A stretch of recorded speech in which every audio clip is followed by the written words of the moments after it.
this 4-game series leading up to the All-Star break. Each team has won a game in the series. A's won 7-4 on Thursday. Mariners won last night 7-2. So the Mariners take the field behind rookie right-hander Andrew Moore. A's seeing him for the first time. Let's check the game time weather for tonight, presented by the Santa Cruz Beach Boardwalk. Get to the beach. The admission-free boardwalk is open daily. Another beautiful night. It's 78 degrees, a nice breeze. So tough to beat the weather we've had the first 3 games in this series. It'll be a day game tomorrow, and then the A's will head home and enjoy a little bit of time off. Let's look at the A's lineup tonight. It's brought to you by Southwest Airlines. Matt Joyce is in the leadoff spot. Then Marcus Semien, Yonder Alonso, and Ryan Healy. Chris Davis is going to get the night off, so Healy is your cleanup hitter. Then it's Lowry, Maxwell, Chapman, Brugman, and Davis. And the young man making just his 3rd major league start and appearance. That would be Andrew Moore, of course, the first ever against the Athletics. 23 years young, just turned 23 in early June. And for the young man who has pitched a total of 15 innings, look at the walk column, 0. He's not walked a batter. That's pretty impressive for the young man, as he's got a decent fastball. Tops out about 92, so if he's around a plate, maybe they'll hit him. Here's the Mariners defense. They got Gamble, Dyson, and Haniger in the outfield. Seager, Segura, Cano, and Valencia on the infield. And Mike Zunino is once again behind the plate. So Andrew Moore finishing up his warm-up tosses. And then, of course, the big story tonight is the A's starting pitcher, and that is one Mr. Chris Smith. So Chris Smith finished his warm-up tosses about 20 minutes ago, and check this out. This is great. He's walking into the dugout, and that's his family right there. On the left is his mother, Teresa, and then his wife with the white T-shirt on. That's Lisa, and he's got 3 daughters. Charlotte is 6. Abigail is 4, Grace is 2. They're all here, and they want to see the elephants play. That's right. What they told me. That's the elephant on the left sleeve of Chris Smith as he waits to take the mound in the bottom of the 1st. Well, that's special because when he came to Oakland last year, he saw them in Anaheim, and they came to Oakland to see where the Elephants do play at the Coliseum. But bottom line, this is big, and he made sure that they came in to watch his debut as a starting pitcher. So we're underway as the first pitch of the game. Andrew Moore to Matt Joyce is in first strike. Joyce hit .224 with 11 home runs, and this one's hit high in the air. Looks like it's playable for Haniger as he shades his eyes, and he makes the catch, and that's the first out of the ball game. There's sunshine out there in right field. Well, if he does not throw hard, which he doesn't, that means the hitters have to provide their own power. And standing for the first time, Adam Roden, of course, the video coordinator, will have a lot of videos on this young man, his 2 previous starts.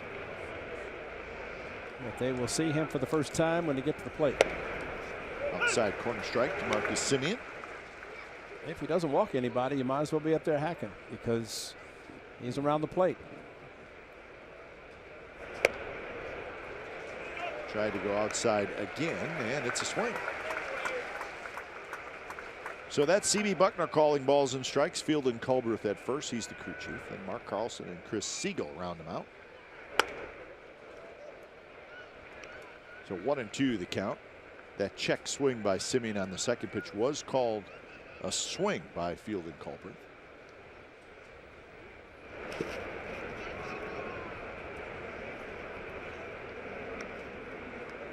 .56 batters without a walk to start his big league career. That's the longest in Mariners history. Andrew Moore. He's not a big guy. 6 foot, 195 pounds.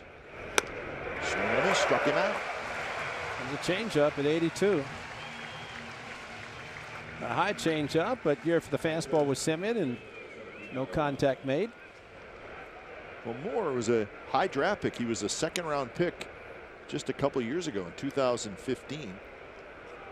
He's from Oregon. He went to Oregon State, so he's from this neck of the woods. There's the high changeup, and maybe out of the strike zone according to strike box. That's the curveball, so he's featuring everything in this first inning. Pitchcast is brought to you by Penn Fed Credit Union. Mariners had another pitcher by the name of Moore, who's Mike Moore. Ended up with the Athletics after signing here. Shallow left, Gamble in, Gamble has it, and that's a 3-up, 3-down inning for Andrew Moore. So time for Chris Smith to get to work. His first big league start. No score.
Look at their lineup. It's brought to you by Southwest Airlines. So Chris Smith is going to try to slow this group down.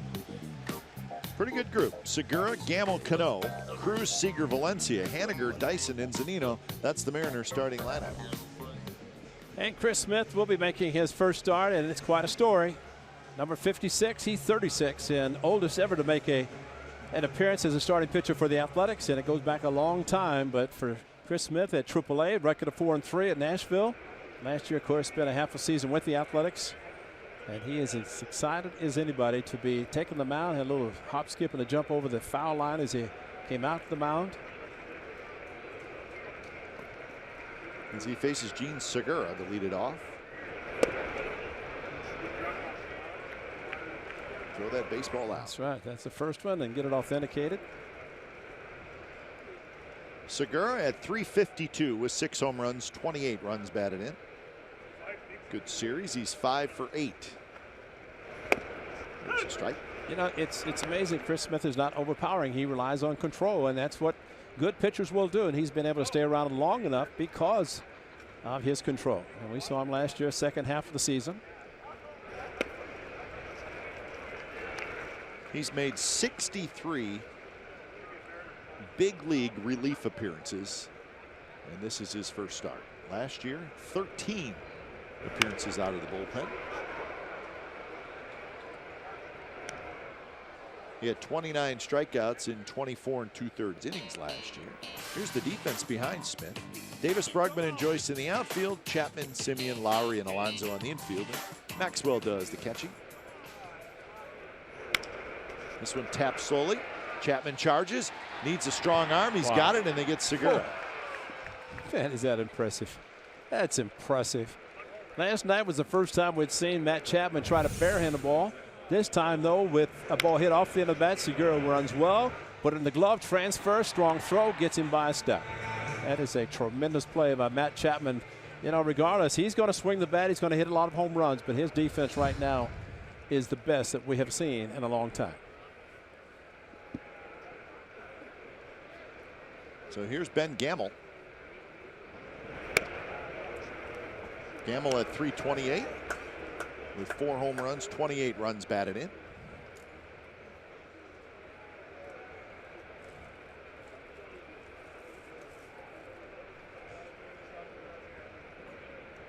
Good sinker for a strike. Gamble in this series is 1 for 8.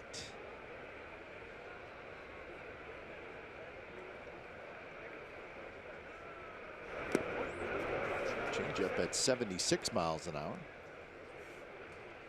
Robinson Cano will be next.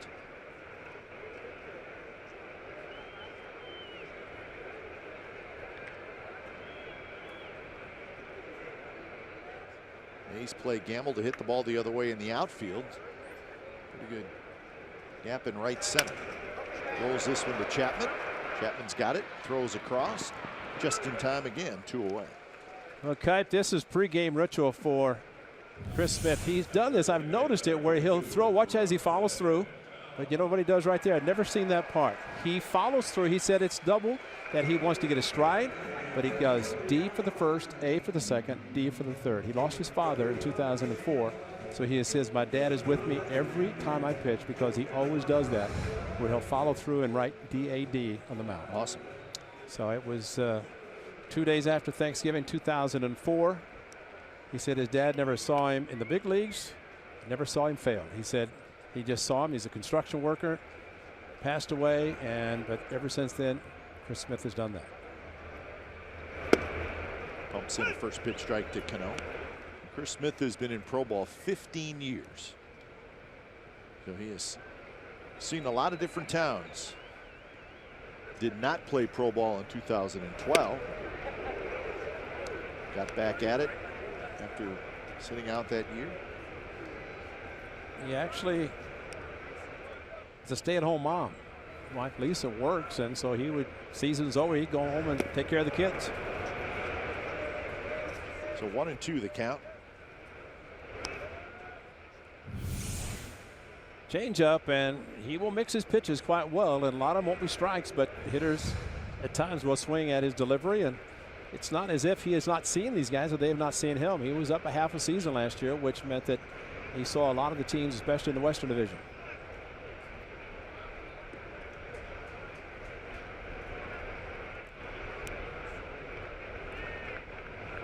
Yeah, he made a couple relief appearances against the Mariners last year, so no surprise there. Smith thought maybe he had strike 3 that pitch. As a quick pitch, and not a bad idea. Just try to do anything he can against Robinson Cano, but that pitch he did not get. And now full count to Cano with Cruz in the on-deck circle.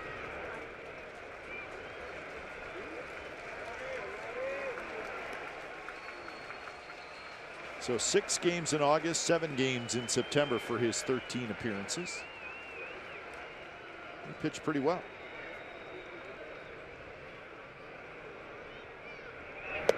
Strike 3 called. He gets Robinson Cano looking side retired. So a good first inning for Chris Smith, much to the delight of that group right there.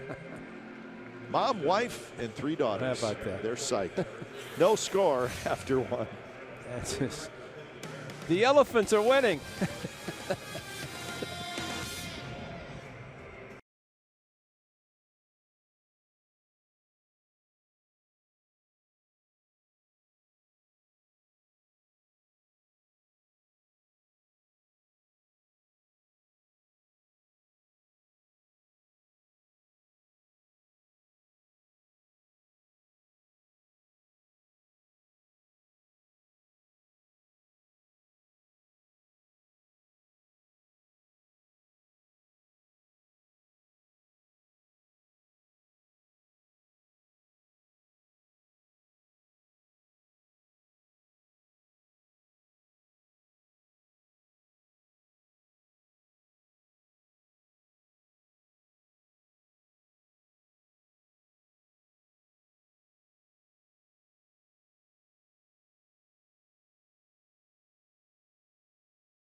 Good game face on that A's fan. See that guy? I saw that. I saw that. Just like our stat guy in the booth. So here's Healy to lead it off. Healy, Lowry, and Maxwell here in the second inning. First pitch from Andrew Moore is a strike. Okay, one time through the batting order, we might see guys taking pitches. But we'll see what happens the second time, because again, if he does not walk anybody, that should make, I'm not going to say it makes hitting easy, but at least if you know the guys around the plate, he hasn't walked anybody, and he's going to get ahead. It's Mike Zunino's catcher, fastball first pitch, breaking ball second. But the second time through the order will be very important, maybe after everybody sees it. That one into left center field, and Healy has a leadoff single here in the second inning. So the A's making some roster moves today, obviously, with Chris Smith being brought up, and also Josh Phegley was reinstated from the paternity list. Franklin Barreto was optioned back to AAA. Ryan LaVarnway was designated for assignment. So Barreto goes back down. LaVarnway DFA'd. We'll see if the A's could trade him, or he could actually remain with the organization, which is possible. If he clears waivers, they have to do that. And of course, they had to find a spot on the roster for Chris Smith because he was not on the major league roster. Lowry hits a very high fly ball, fairly deep to right field, but not deep enough as Haniger, right near the warning track, makes the catch. So one out here in the second inning. Well, tonight, any 95-mile-per-hour fastball is our fast pitch, brought to you by Xfinity, the fastest Wi-Fi at home and on the go. The first pitch breaking ball to Jed Lowry that hit straight up, and this is all really on Mike Zunino, the catcher, and he knows these hitters. For Andrew Moore, he's seeing the A's for the first time, so the veteran Mike Zunino kind of go with what he calls. I think we've seen that in this series. He's been behind the plate all 3 games. First pitch strike to Maxwell. 2 for 5 with a home run for Bruce Maxwell in this series.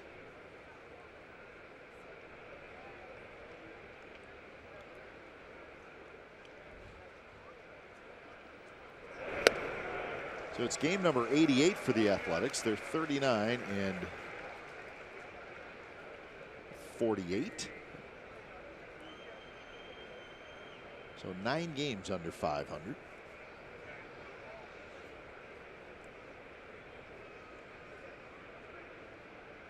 I got that backwards? Yes. Could you tell by my hesitation? Yes. I was like, wait, that's not right. Why did I write that down wrong? It's 38 and 49. Right. Excuse me. I like the other way. I know. I was. Sometimes if you can sneak an extra win in there, you do it. Positive. That's right. Guilt got the best of me, right? That's all right. If this game in this area was all scripted, everything would be perfect. It never is. I've tried to get the A's a win before. Absolutely. That's right. That's one. Got it already. So 38 and 49 is the A's record. And I mentioned about Mike Zunino, and one of the things that he has already done, the first pitch curveballs, and this kid's got good control. And if you don't walk anybody, you have to use all of your pitches at this level and not just stay with the fastball. It's called a first pitch curve, and he gets a swing, as he has done already with Jed Lowry. Maybe thinking fastball, instead he got the curveball.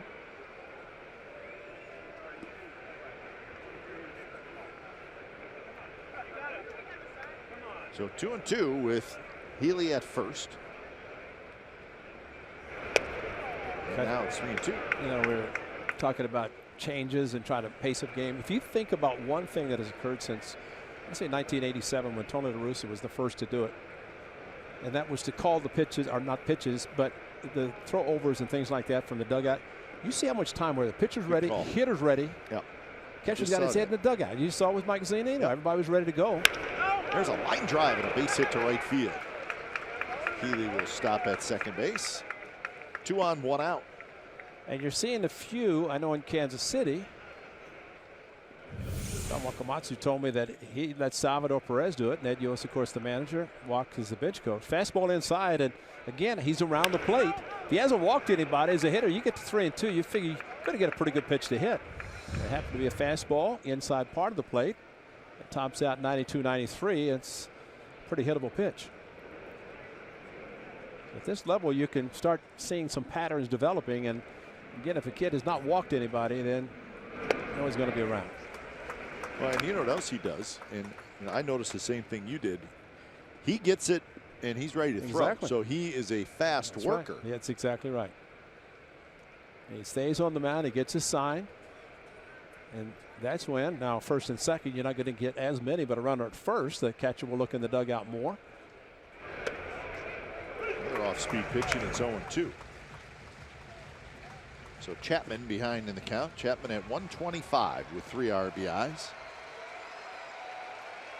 Get 4 hits and 32 at bats. He's been struggling at the plate lately.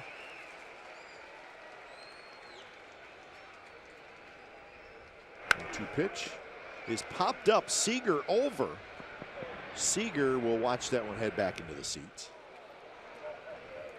You know, Franklin Barreto, and going back to the minor leagues, and we saw him in spring training, and I think he realized more than anything, and going back, he learned that this level, he hit a couple of home runs.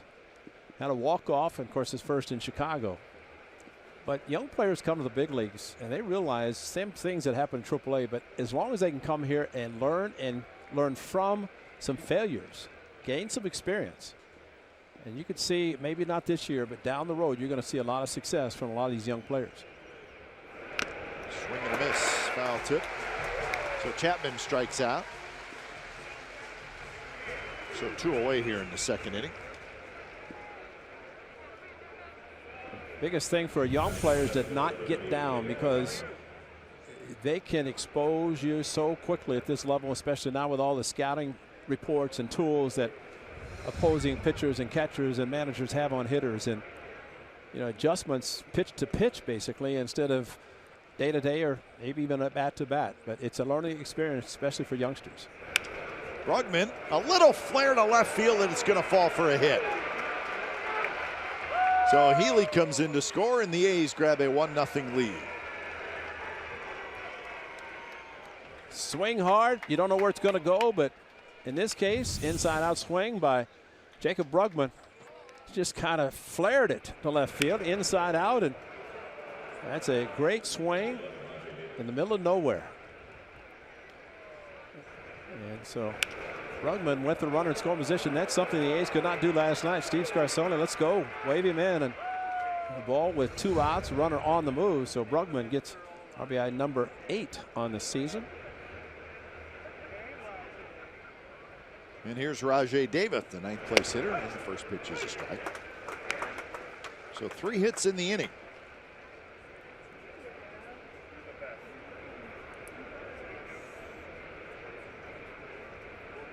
Rajay Davis was in the leadoff spot last night. He was 0 for 2. He walked and scored a run. Tonight, batting 9th. Now, ideally, righty on righty, and with a breaking pitch, whether it's a curveball or slider, you have to figure right-handed hitter, pitcher's going to pitch away. If you could recognize the spin on the baseball, which some can, some can't. But that helps with the breaking pitch because it's going to be outside. Fastball's in. Got one. Hit towards center. Dyson's there. He's got it. Side retired. Jacob Brugman with a 2-out RBI hit. So the A's lead 1-0 after an inning and a half.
Coors Light. Oldest pitchers to make first major league start.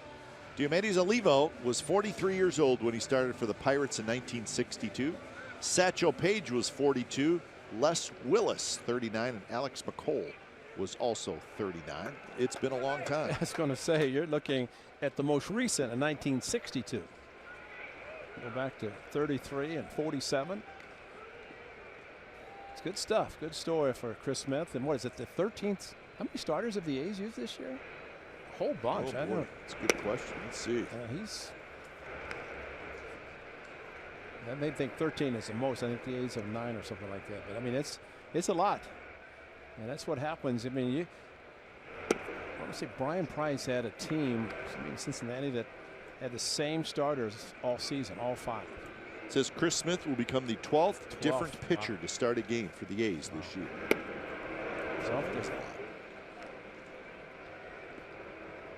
2-1 to Nelson Cruz.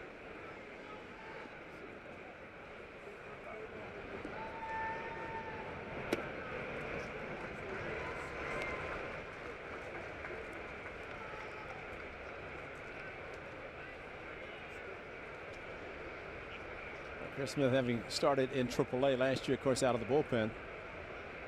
Let's take a look at the baseball.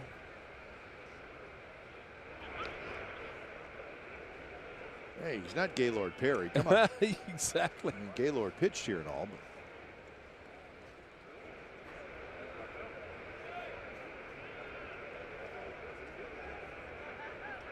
but 3-1 to Cruz. Good pitch. Now 3-2. It's a great center field camera, Tommy, to see how he manipulates the ball in his glove. He'll set it in the glove, but as he rotates this fastball right down the middle and two seam at 86. And he gets Nelson Cruz swinging. Pitch was running in on Cruz. So 1 out here in the 2nd inning. Career minor league numbers and big league numbers for Chris Smith. 316 minor league games, 58 minor league wins. He's been in the big leagues with the Red Sox, the Brewers, and last year and now this year with the A's. But his professional career started back in 2002. Okay, if he said that whenever he was with Milwaukee and they went in to play the Dodgers, he said his grandfather, because unfortunately his father passed away 2004, but he said, my grandfather said, Vin Scully mentioned your name. He said coming out of the bullpen is Chris Smith, and Vin Scully was the one making it. Well, in 2009 he pitched in 35 games for Milwaukee.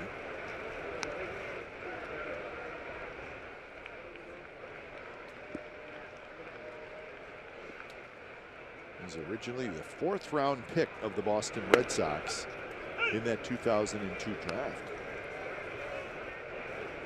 Probably the velocity that he's throwing the baseball, it's frustrating for hitters. It's almost like John Jay when he pitched for the Cubs the other day in a blowout. An outfielder pitching, because expect to see something hard. See, that ball just dropped out of sight at 76. So he's topping out fastball 86, 87.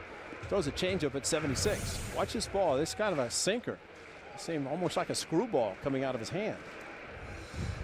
But hitters prefer the guy throws 100 miles an hour. They would take that versus somebody who's hitting the corners and changing speeds effectively.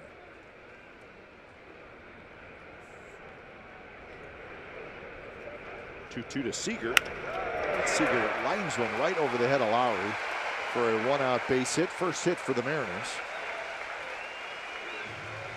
At the similar pitch that he threw in the middle of the plate, this one on the inner half, and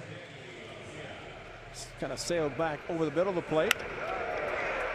A good swing with that pitch by Kyle Seager.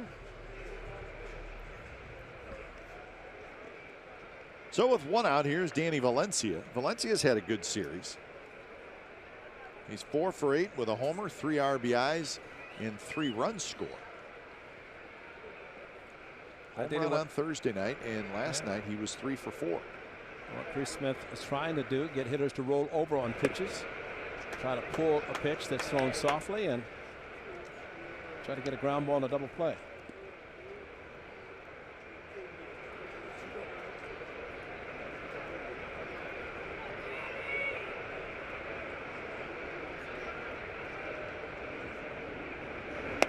In for a strike. Mariners, with their win last night, that broke a 4-game losing streak they were sitting on. They're 4 games under 500 at 42-46.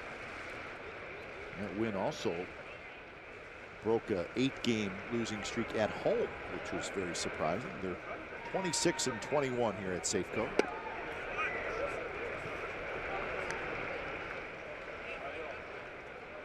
They are 4 games behind the second wild card team in the American League, which is the Minnesota Twins.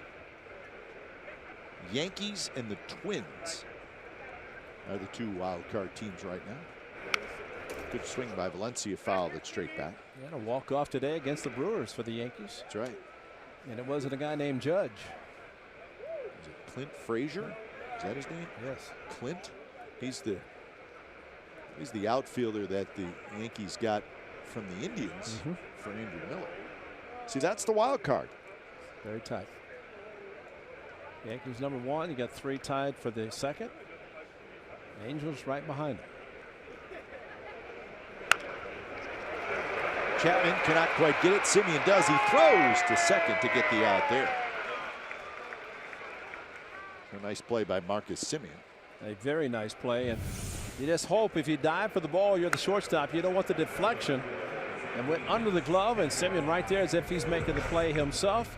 Chapman couldn't get it, but there's Marcus Semien, a quick throw to Jed Lowry, who stretched. And see, that's something that Lowry did, and at the Coliseum when Barreto took a similar ball, he didn't stretch.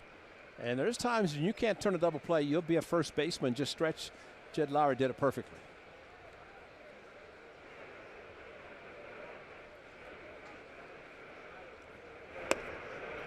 Well, here's Mitch Haniger. Haniger is 4 for 8 in the series. He's got a home run, 278 overall.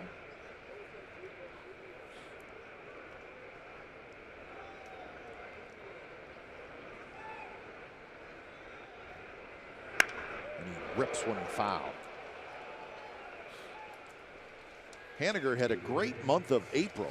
He was rolling along. In fact, when the Mariners were in Oakland right at the end of April, he was putting up some great numbers. But the series after they left Oakland, he got hurt. A strained right oblique, and he was on the disabled list from the 26th of April all the way to June 10th. So he missed a lot of time. And trying to come back and realize Matt Chapman's experiencing the same thing. Play 4, you go on the disabled list, and for Haniger even longer than Matt Chapman.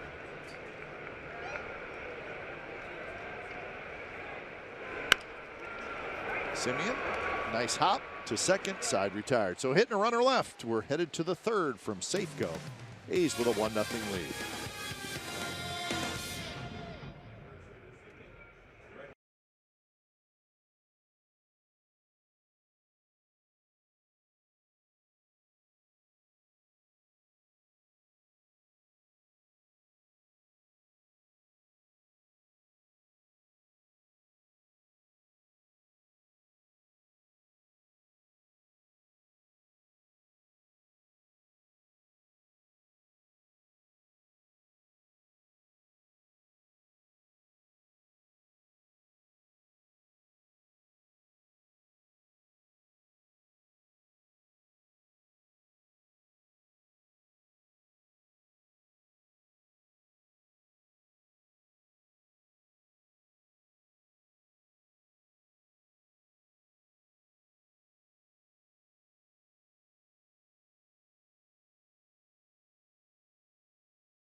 The first to see the Kings' 4 draft choices in action, including the Aaron Fox, as he takes on Lonzo Ball and the Lakers. This game will be available in the Sacramento area only. It's also available to stream live on the NBC Sports app. There they are right there. The big 4. A's lead 1-0, and they'll have the top of their order going up against Andrew Moore. Second time through the order. Let's see how the A's do. And Moore is 9 for 9 with first pitch strikes. 10 for 10. But there's your curveball. Joyce got a fastball first time. First pitch. He gets a curveball this time. This one is hit in the air, shallow right center. It's going to be Dyson who takes charge, and he makes the catch. So a couple of fly ball outs for Matt Joyce so far in the game.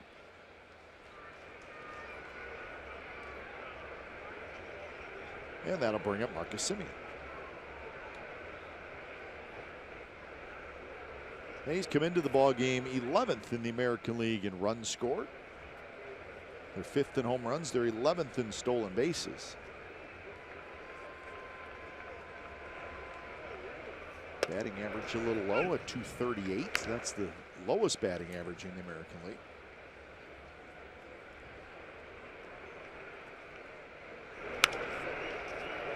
Hit hard, but right to Segura. And that's the second out.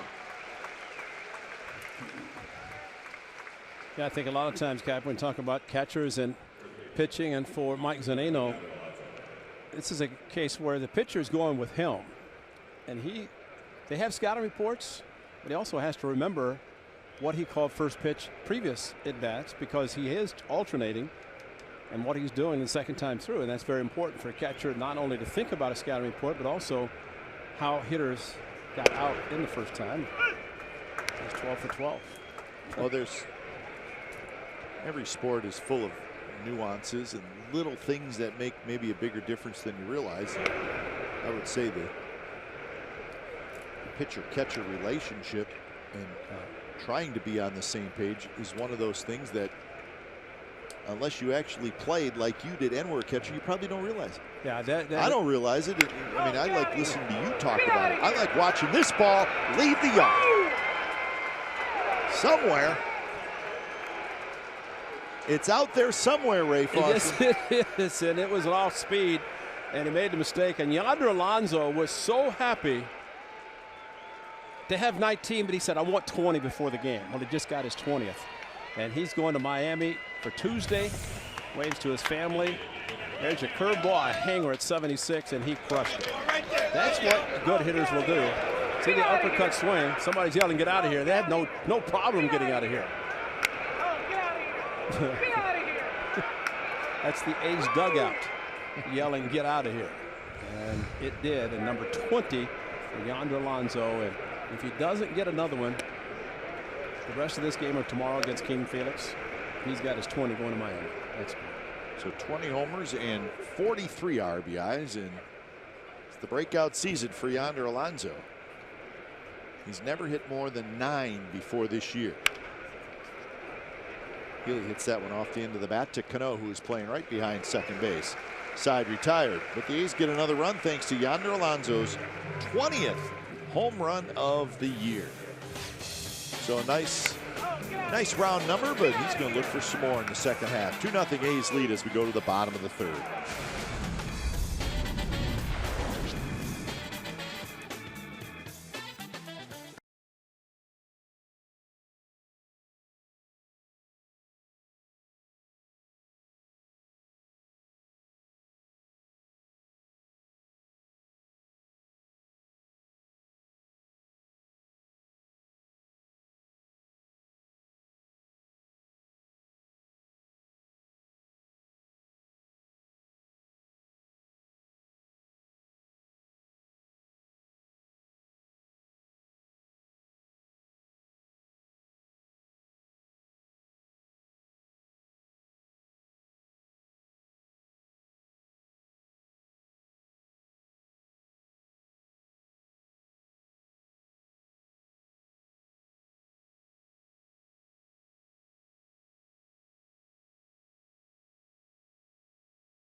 Solo home run. 2-0 the A's lead now in the bottom of the third as Chris Smith goes back to work.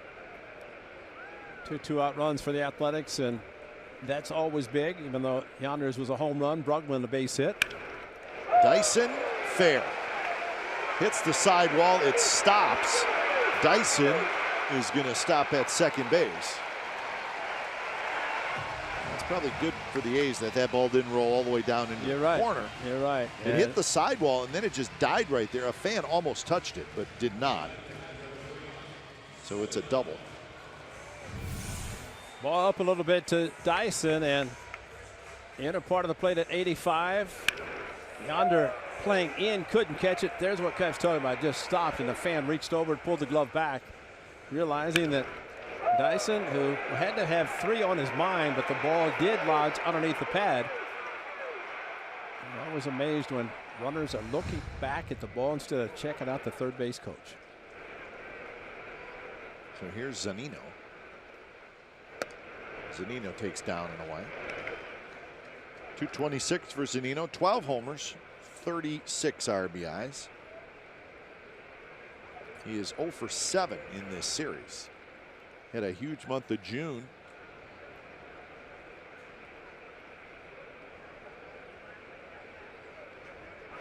Zunino in June hit .304 with 10 home runs and 31 runs batted in 24 games. The Mariners have their fingers crossed that he has finally figured it out offensively.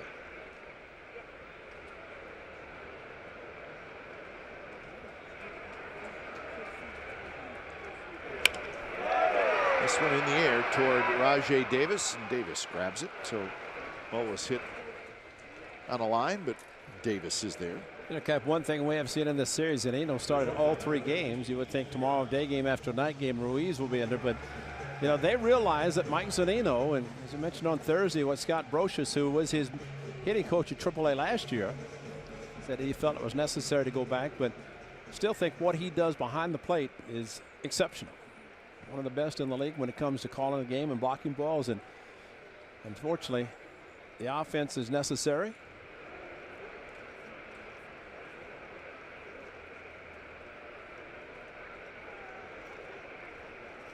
So indeed, you got to keep an eye on Dyson. That's not a bad idea. Jed Lowry going back to his position. And you just don't want him to get too big of a lead. Of course, he wanted to get to third somehow by Zunino. That didn't happen. So maybe he tries to get there on his own. Down and away. Dyson has 20 steals. That's tied for second in the American League. Cameron Maybin leads the league in steals. He's got 25.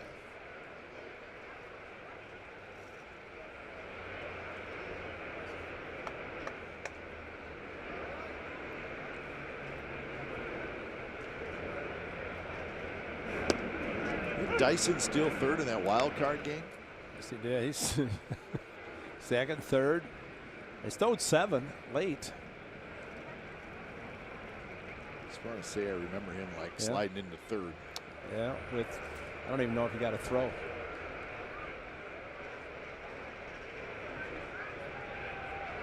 Lowry sneaking in, trying to keep Dyson close. Talking to Gerard Dyson on Thursday, had mentioned that the A's had thought about it. They were trying to acquire him in the offseason. He said, yeah, my agent said it.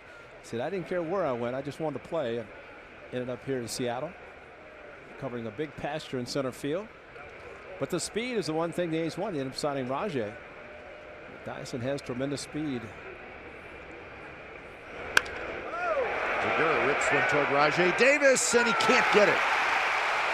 Shoots by him, goes all the way to the wall. Dyson scores easily, and Segura has an RBI double, and the Mariners are on the board. Did he lose that?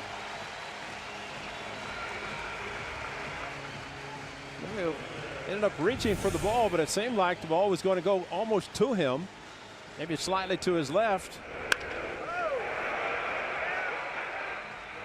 He didn't jump for it, but ball like that, had no chance to jump for it at that point.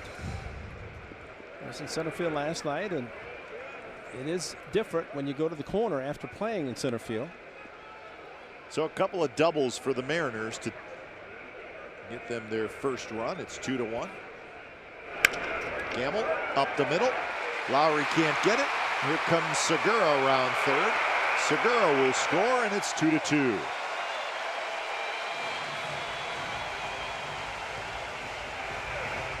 So Gamble with an RBI single. Picks up his 29th RBI. Towards the end of the bat, and Jed Lowry was playing him in the position. He just could not at least get to it to knock it down to keep the run from scoring.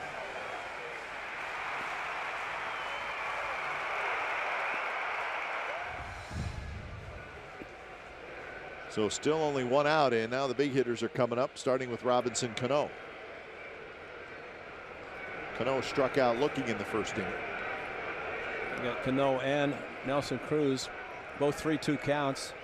Called strike three, a swing and a miss in the other. Second time we mentioned about for Moore, but also for the hitters facing Chris Smith. Cano takes the strike.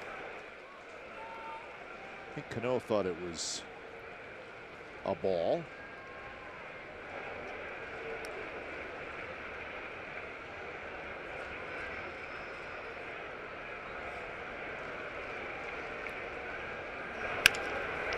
Grounding toward Lowry. To second, to first, and that's a double play.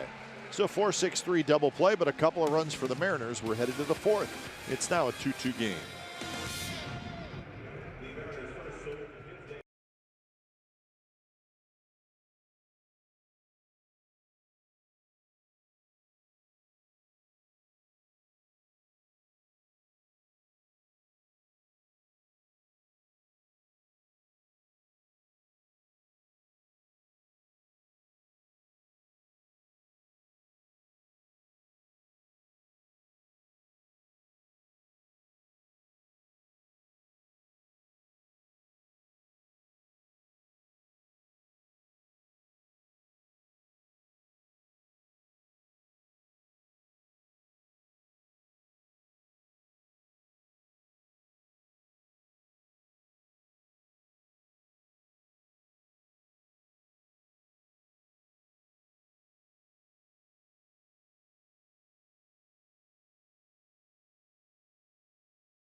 Once again, partner to give Bay Area youth the opportunity to learn about science through baseball with the Science of the Game program. Students in 1st through 8th grades who complete the Science of the Game workbooks can earn 2 free tickets to regular season A's game.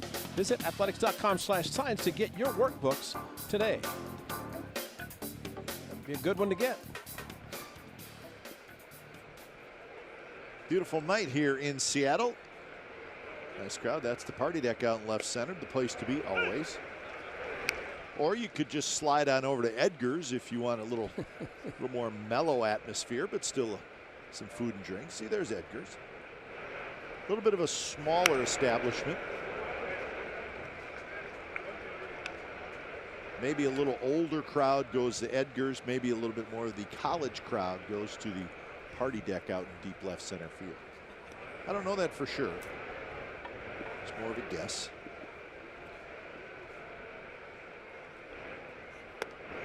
Up and into Lowry, 1-2. Lowry, Maxwell, and Chapman here in the 4th inning. 2-2 game.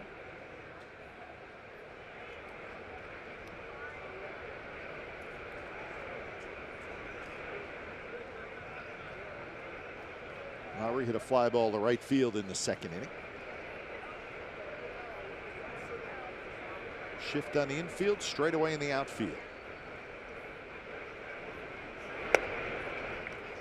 It's amazing how Moore seems to get ahead of the hitters and then just tries to mess around with them and throw off speed. Curveballs, changeups.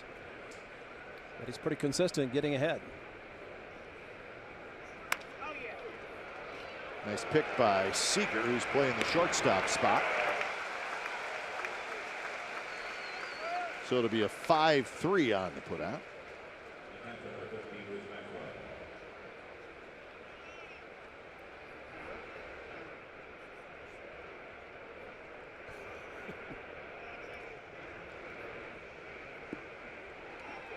Got to bring up Bruce Maxwell. Maxwell lined a single to right field his first at bat. That was in the second inning. Remember the starter for the Mariners on Thursday, Sam Gaviglio. Gaviglio and Moore were teammates at Oregon State. That's right. How about that? How about that? Where did Gaviglio go? Gaviglio's gone. I think he went back there. They send him out? Yeah, because he's not going to be needed till after the All-Star break. Pretty good rotation. Yeah, he went out after he pitched. Which, you know, if you don't need a guy who can't pitch, you might as well bring up a position player, another reliever, which they did.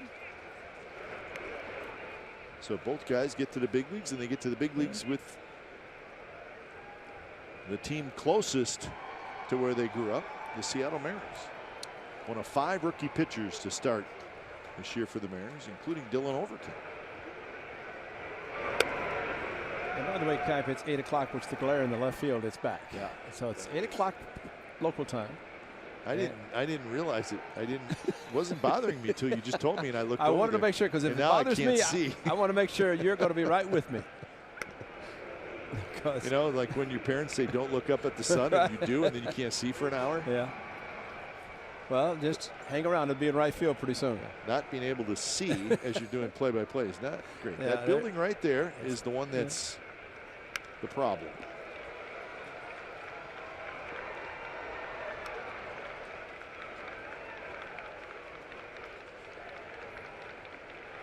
I don't think it bothers anybody on the field. No, it's high enough that it won't occur. But the old exhibition stadium, you talk to your brother about exhibition stadium playing on the right side of the infield, that sun coming in over the area in left field. That's a get the ball. That's a first walk. And 9.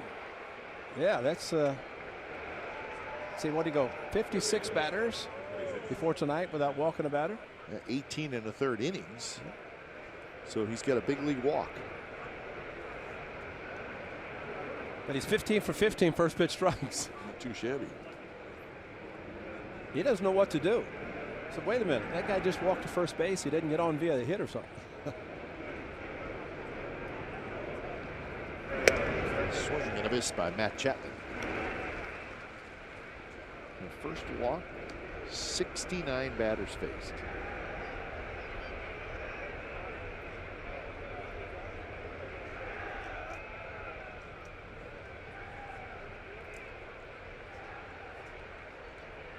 I will say this, we don't know a lot about Andrew Moore,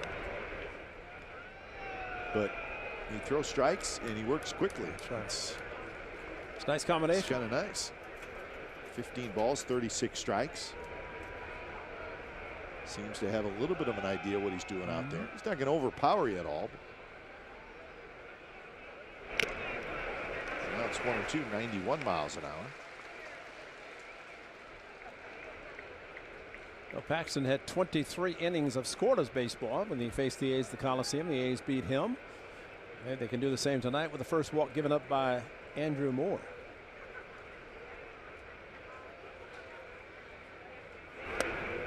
Down and away. So 2-2. Chapman struck out in the second inning. 1 or 2 strikeouts by Andrew Moore.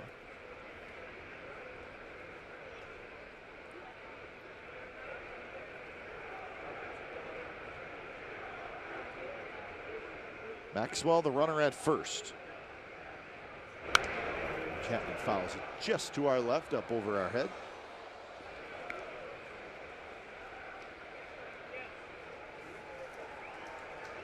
Chapman is 0 for his last 12. And 1 for his last 19 with 10 strikeouts.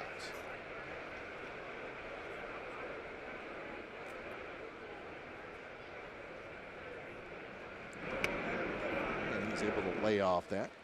If you think about Ryan Healy, the year he's having with 19 home runs, 51 driven in, third base last year, second half. But the difference, I mean, Matt Chapman struggling offensively, but his defense has been spectacular. It's a check swing. Did not come close to going. And that one misses just a touch high. Back-to-back walks and a breaking ball. I mean, he might walk the park now. So, Stoudemire Jr. coming out and saying, "Hey, kid, what are you doing?" Had a chance to visit with Mel Stoudemire Jr. last night before the game to ask him how his dad, Mel Stoudemire, of course, Todd, his brother, living in Arizona, motivational speaker, but with the Athletics for a while. Mel Jr., pitching coach, his dad, great pitching coach, great pitcher for the New York Yankees.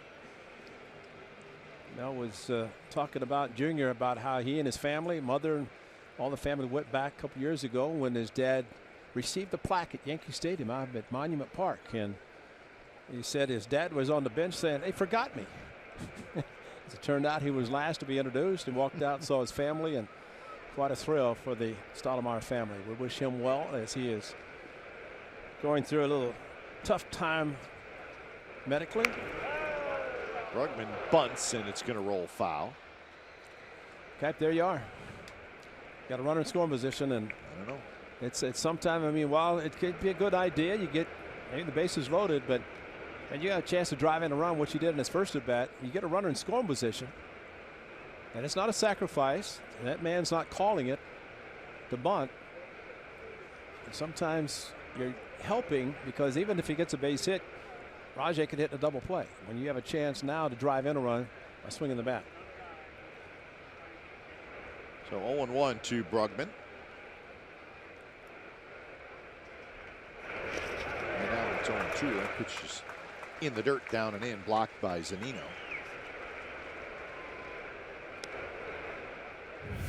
Curveball, not a strike, in the dirt, but that's Zunino, and that's what Mike Zunino does his best, and that is blocking balls in the dirt.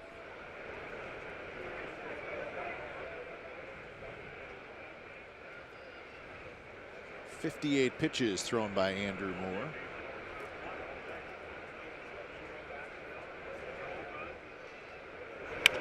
And that one is lined to Seager, who fires to first, and the ball gets caught underneath of Chapman. So everybody gets back safely. Seager had a decision, do I go to second or to first? And his best chance to double somebody off was going to first. He almost did the same thing as last time. It was over the head, but he decided to go to first and flip the ball underneath. And nice play by Valencia to keep the ball from going past him. Well, that's to the line drive. You have to make sure that you get back and you're not taking that extra step forward. So here's Rajai Davis. See if Raj can give the A's the lead. To right field. Haniger over. Haniger makes a terrific running catch. That saved a pair of runs yes, it did. For the Mariners. Wow, what a play. Got Rajai a couple of nights, and this again, a big one, reaching out.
all-time Rickey Henderson. Well, on July the 15th, the A's will honor Rickey in a memorable pregame ceremony. And 20,000 Rickey Henderson Oakland jerseys driven by Chevrolet will be given away. Don't miss out on this special night versus the Indians. Tickets start at $15. Be a part of history at athletics.com/GOAT. That's GOAT for greatest of all time. Athletics.com/GOAT. Indians will be in town for the weekend series. As that's the Smith family. It's a good night for them. Absolutely. And we started to get the little baby doll. Yeah, Grace, 2 years old. Yeah. Abigail's 4, Charlotte's 6. How about that? Stay-at-home mom, dad. That's right. Chris Smith is going to have 3 weddings to take care of. And he'll be proud of it, man. It doesn't matter to him. So Cruz, Seager, and Valencia here in the bottom of the 4th inning. It's a 2-2 game.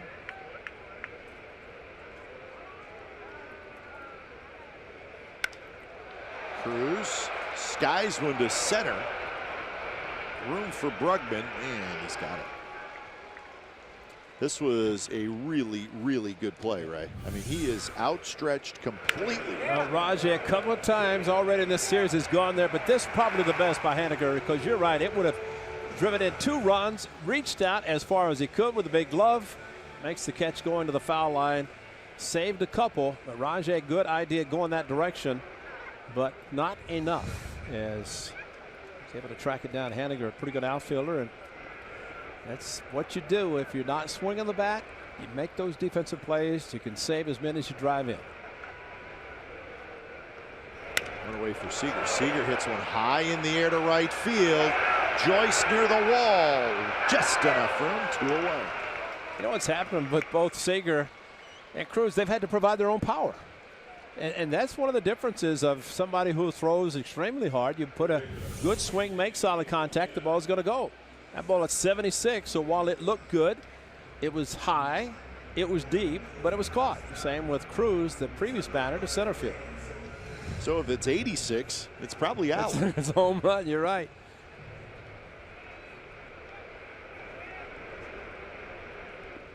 So 2 away for Valencia. That's why if you throw hard and you don't have exceptional control, hitters are going to make solid contact. It's going to travel. And Cap, on Thursday night it was 77 first pitch. Last night 71, 79 tonight. So warmer conditions, and you know there are theories about it. Some would say it has nothing to do with it, but I think if it's warmer, that's why at the Coliseum day games the ball travels much better.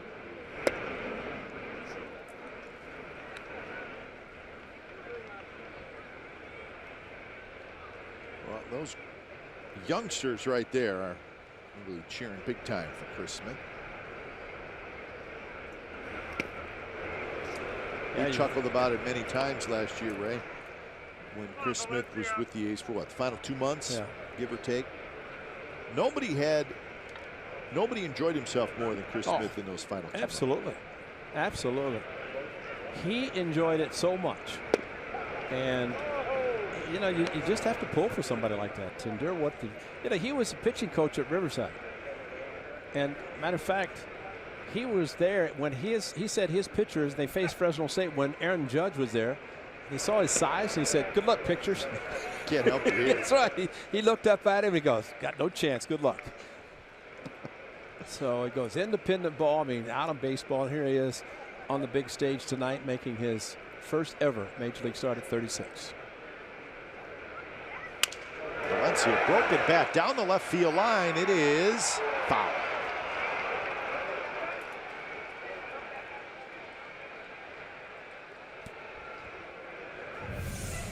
Well, you could hear the bat break, and you could see where it ended up down the left field line. Rajay, no chance to get to it, but also went foul. So Valencia gets a new bat.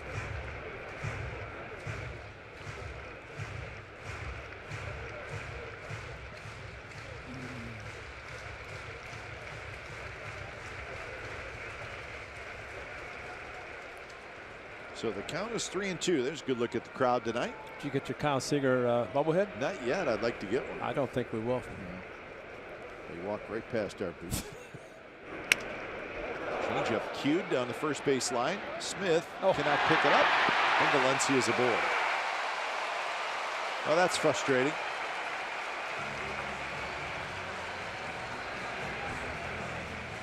Probably the easiest play he's ever going to make, and he just got over it and couldn't handle it. It was his all the way. You know what, Ray? I'm guessing here, but I wonder if he was trying to decide, should I pick it up with my glove or should I pick it up with my bare hand? Well, he had both. He had it right at the edge of his glove, cued it off the end of the bat, so it's going to be an easy play. Just catch it, flip it. But as he went down, he'd only got his footwork messed up a little bit too. Got his feet out in front. The ball stayed back, and maybe some English on the baseball. So it goes as an error, and here's Mitch Haniger. He'd probably been at Nashville seeing all the errors the A's have made, so he said, might as well be a part of it. Myself, but couldn't do it. So that is the 77th error for the A's this year.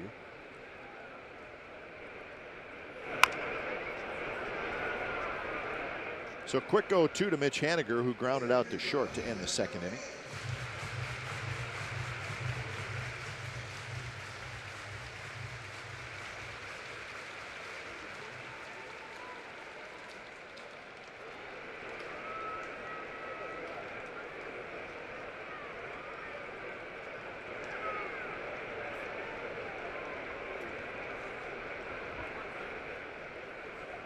So 0-2. Maxwell setting up outside.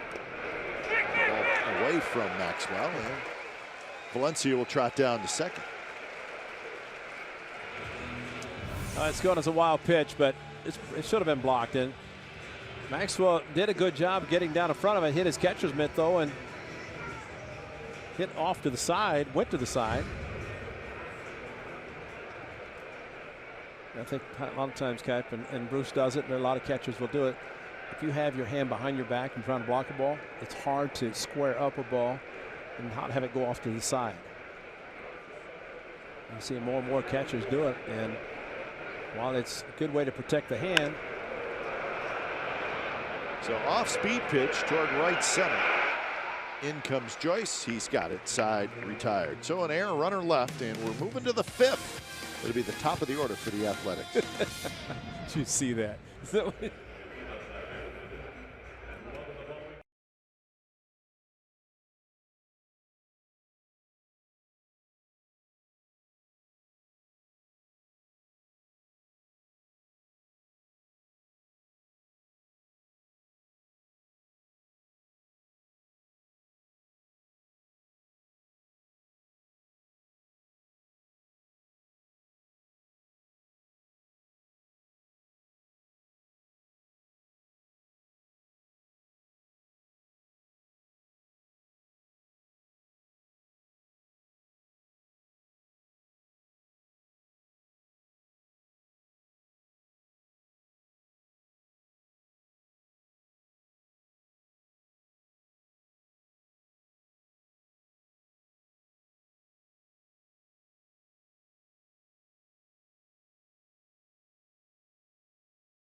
A's Baseball on NBC Sports California is brought to you by Max Muscle Sports Nutrition Petaluma.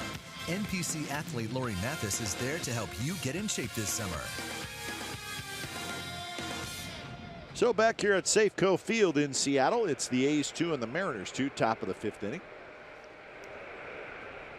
And the Athletics will have Joyce, Simeon, and Alonso here in the fifth against Andrew Moore. Our first look at Andrew Moore.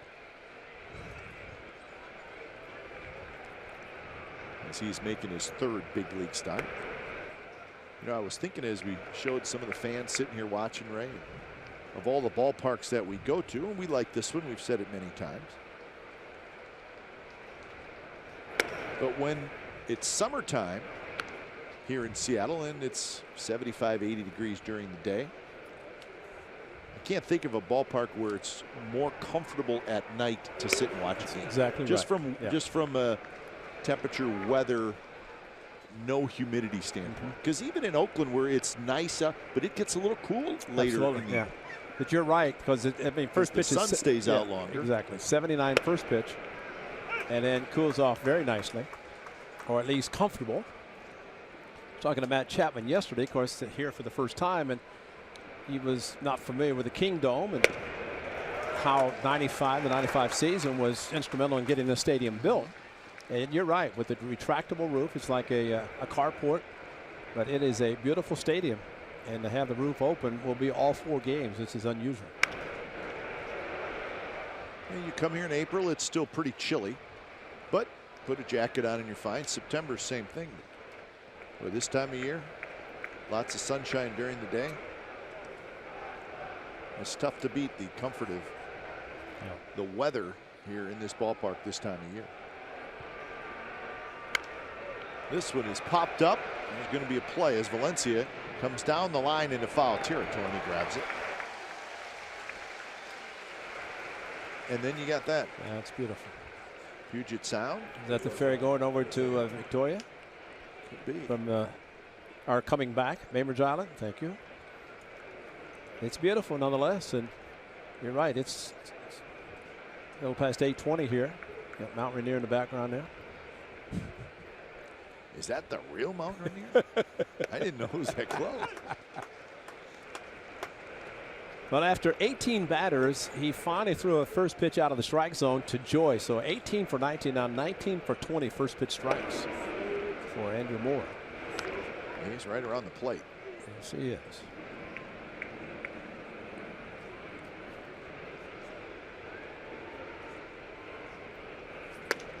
A little bit high. I like the fact, too, that when it is a little bit cool or maybe a little misty or rain, they could just close it and still play. So you're going to play 81 games. This one hit very high into the left field corner. Gamble near the wall. He leaps and it bounces, and that baby's gone. A's take a 3-2 lead on a home run by Marcus Semien. I see the difference last night when he hit the ball to left center. That was knocked down, maybe enough. This one, though, he pulled it.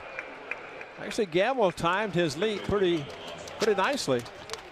Marcus Semien, first of the year. So he goes on the DL, gets an 82-mile-an-hour changeup. It goes up in the air. Back is Gamble. Got to the wall, timed his lead perfectly, and if it hit right up on top of the wall and into Edgar's. What a nice place to land. He just missed it. So nice going. Marcus Semien, one of the youngsters. What's it, right? Wow, right on top of the yellow wall, yellow brick wall. Take it. Yonder Alonso homered in the 3rd. So a couple of solo home runs for the A's and a Brugman RBI single. So the A's now with a 3-2 lead.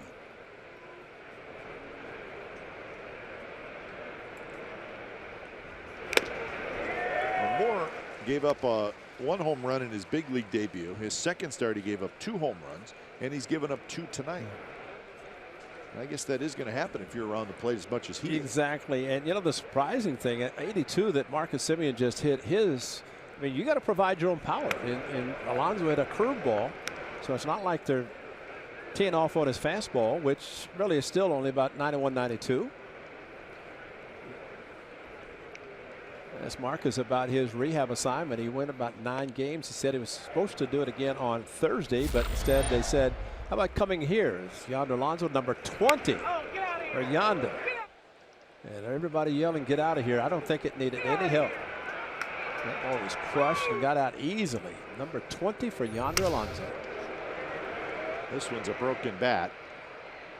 That's Segura, the shortstop, out into right center with the shift on. 2 away. See, again, that's at 80. And you have kind of control that Moore does. He can throw or have his catcher call any of his pitches at any time and throw strikes.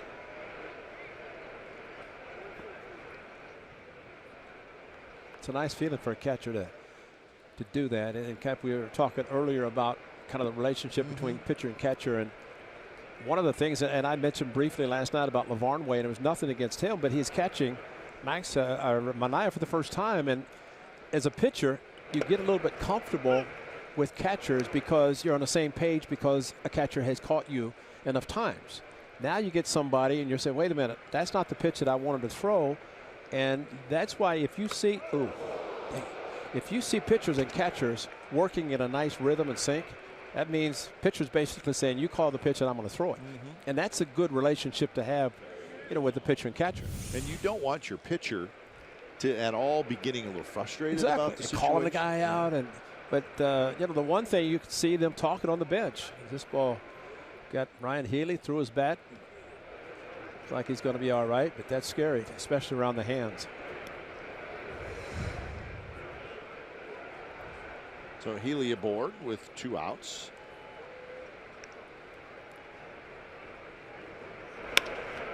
This one's hit high in the air, right center. Hanging up for Haniger, who grabs it. Side retired, but a home run for Marcus Semien, his first since coming back from the disabled list.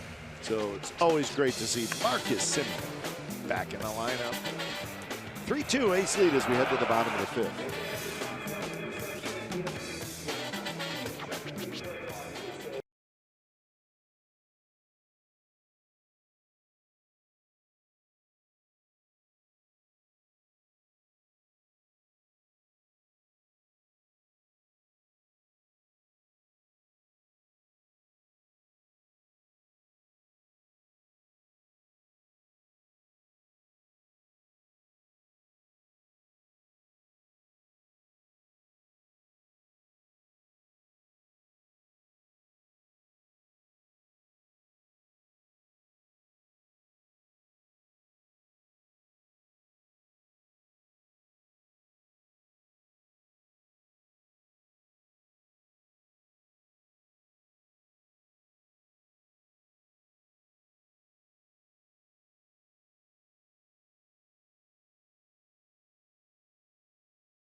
Before the first swing, make your picks for the T-Mobile Home Run Derby Bracket Challenge.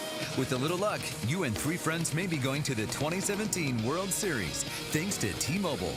Make your picks at MLB.com/Bracket Challenge. So Marcus Semien with his first home run of the year. And the A's lead 3-2, bottom of the 5th inning. And you know what's great about the home run? It gives the A's a lead, but it also shows that Marcus Semien's hand is healthy. The right hand he broke, had surgery, and back. So Dyson, Zunino, and Segura here in the bottom of the 5th inning. Chris Smith pitching with a lead.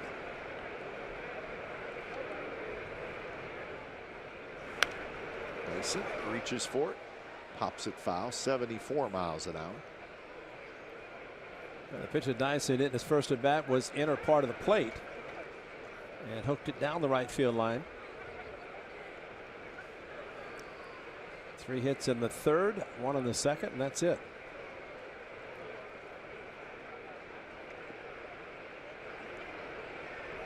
Inside, 2-1. Chris Smith in AAA this year was 4-3 with a 3.16 ERA. 15 games, 12 starts. Good enough to be named to the midseason All-Star team in the PCL. That one is belted. And Gerard Dyson, not known for home runs, just hit a long one.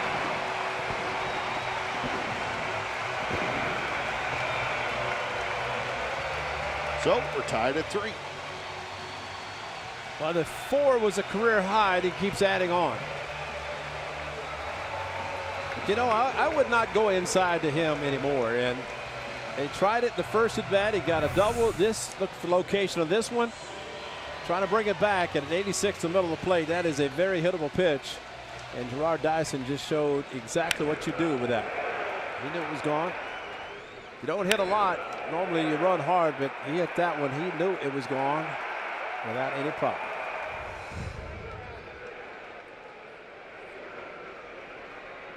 So here's Zunino. Zunino goes after the first pitch, fouls it back. And home run for the Mariners is a team home run number 100. They're 11th in the American League in home runs hit. So the A's have hit 125. The Mariners have hit 100. The Mariners 5th in the league in total runs scored.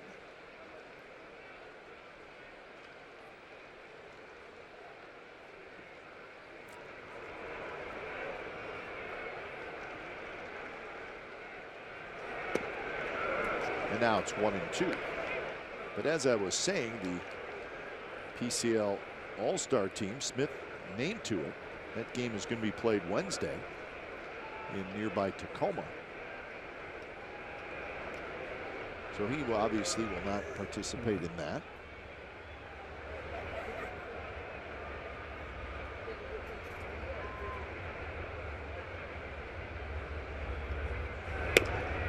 Two now.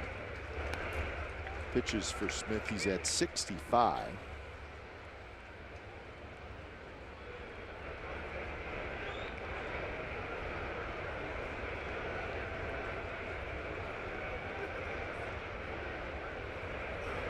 Swing and a miss, and a pitch well out of the strike zone. So that's going to be the 3rd strikeout for Smith so far in the game. They got him on a similar pitch. They swung a miss, and maybe Zunino not recognizing the slider because he threw him one earlier. They swung at a pitch out of the strike zone, and this one even worse. And you get a chase. Nice block by Bruce Maxwell, and he completes it by throwing him out at first.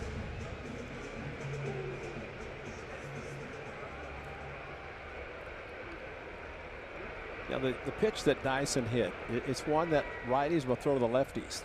They throw it harder, trying to buckle the knees and bring it back. Segura is going to have another hit. Man, he is a hit machine. So he's 2 for 3 with 2 doubles. So Segura now in this series is 7 for 11. Pitch up, and he decides to go with it. And that's just smart hitting. He pulled the ball to left center for a double, and this one, he just waited back.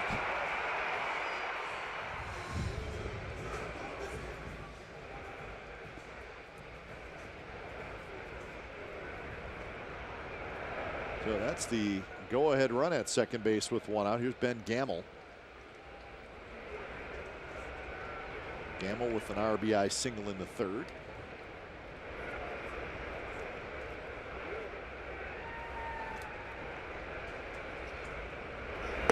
So 3 runs on 5 hits for the A's, 3 runs on 6 hits for the Mariners.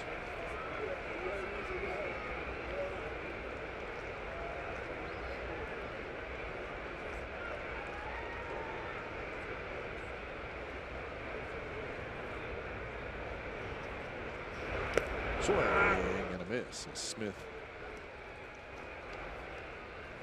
He's got some of the Mariners hitters quite a ways out in front.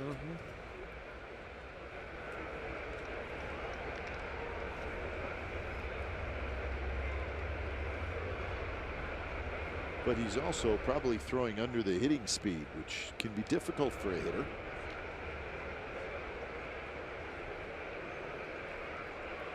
Simeon playing pretty much right behind second base. 74 miles an hour.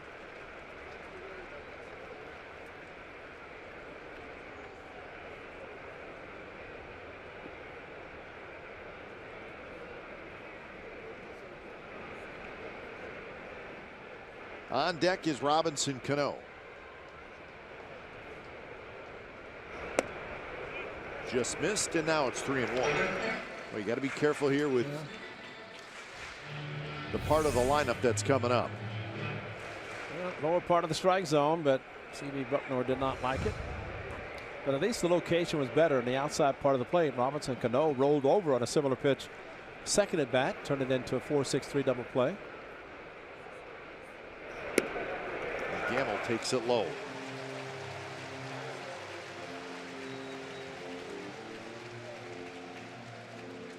So that's the first walk issued by Chris Smith to go along with his 3 strikeouts.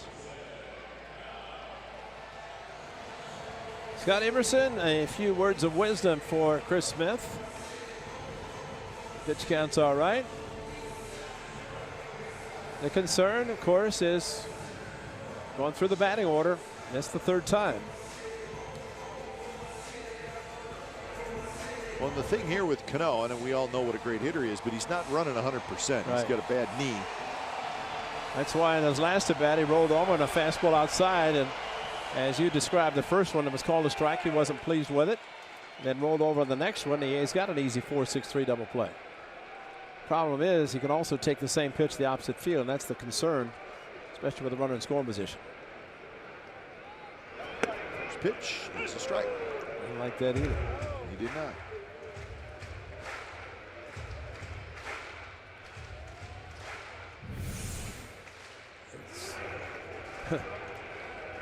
He thought it was ball 1. It's strike 1.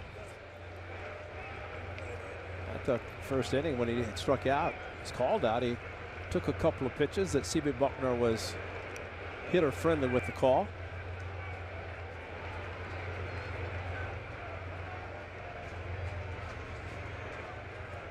So Smith tries it again on that outside corner. This one too far out. So 1-1 the count. Dyson's home run has tied up the game here in the bottom of the 5th.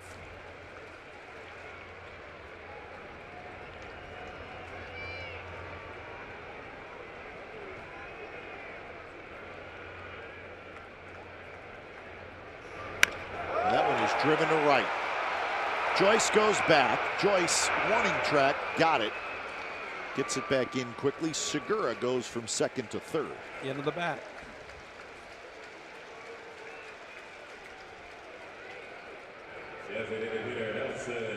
So Robinson Cano 0 for 3 tonight. See the location. This is the key.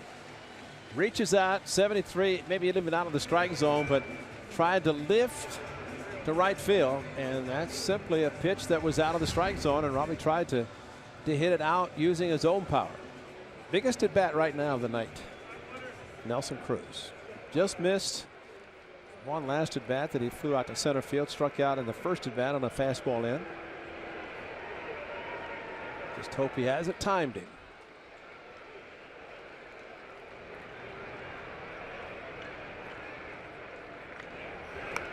Check swing, fouls it straight back. So Cruz a strikeout and that fly ball to center field. He's 3 for 10 in the series.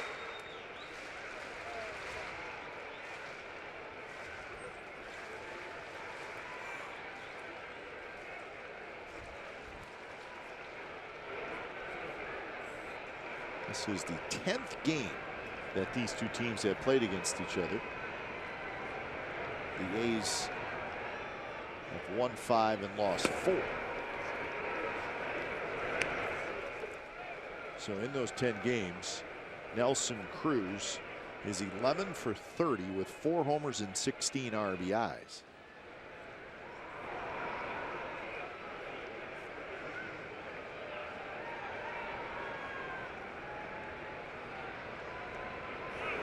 Swing. As Cruz pulled off that one. Yes, he did. Like to see him do it again. Well, the good thing about Chris Smith and Maxwell, they are mixing the pitches, and the only thing that Chris Smith does not have is a blazing fastball.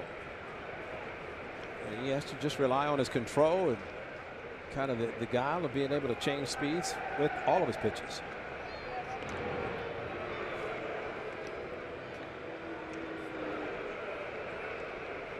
So last year, Nelson Cruz against the A's hit 5 home runs and knocked in 13 runs. So the last 2 years, he's got a .400 batting average. He's knocked in 29 runs in 27 games. That's the guy you circle on the lineup card. Don't let him beat you. Takes that one low. So 2-2 the count. I was thinking of the Hall of Famer Tom Seaver. He would do that. He'd look at the lineup and he said, that guy's not going to beat me. He won a lot of games probably because of that. Cruz against the A's, regardless of who's been pitching, he has been unbelievable.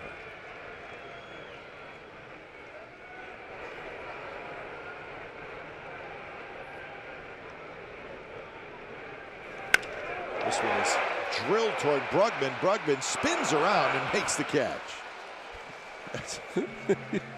So Cruz is retired. Wasn't easy, but retired nonetheless. Dyson's home run has tied it up. That's how the inning ended. So we're headed to the 6th 3-3 game.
Device. Watch every out-of-market regular season game live. Plus, get a free subscription to @Bat Premium, the #1 app for live baseball. Blackout and other restrictions do apply, so you can visit MLB.tv for details.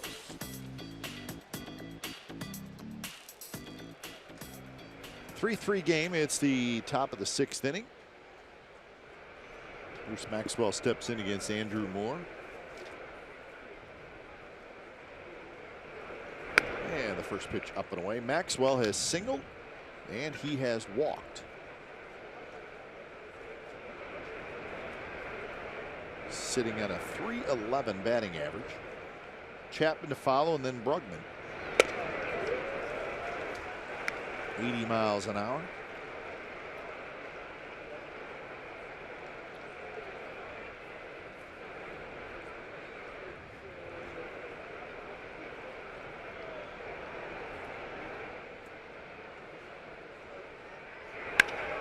That one hit hard. Diving play by Segura. Did he catch it in the air? Yes, he did, says second base umpire Mark Carlson. Nelson Cruz always scary at bat. He hit knuckleball to center field. Started knuckling a little bit, and Jacob Brugman turned around just as the ball was coming down. And Chris Smith liked it. Did his family like it? Probably.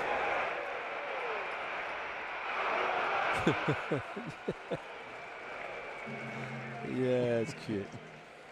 Whew. There's Chapman. First pitch is a strike. I figured the kids would have an elephant, you know, maybe a stomper or something. That's right. The girls said, hey, Dad's going to play with the elephants. That's right. True story. We can't make that stuff. That's right. Yeah,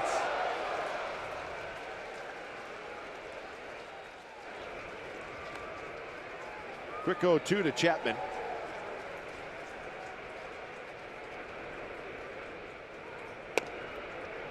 Very close, 91 miles an hour. See, there's Zunino pulled the ball up into the strike zone, and that's the importance of an umpire watching the ball. There's the elephant for Chris Smith. He may take the uniform home and just cut that off and say to his kids. Over the head of Ben Gamble, and it goes all the way to the wall, and Chapman's going to have a double. Yeah, but I think they just underestimated the power of Matt Chapman. That is maybe the beginning, because second double for him, and that ball just took off. And it's a very strong young man. I think Gamble thought he was going to have it easily, and then just took off on him right there, and kind of underestimated everything about the ball. Thought he had it easily, and then it took off his glove. He went down, and Chapman with a 1-out double. So a chance for the A's to take the lead. Here's Brugman. Brugman hits a high pop-up over near the seats. Seager reaches in, and he caught it.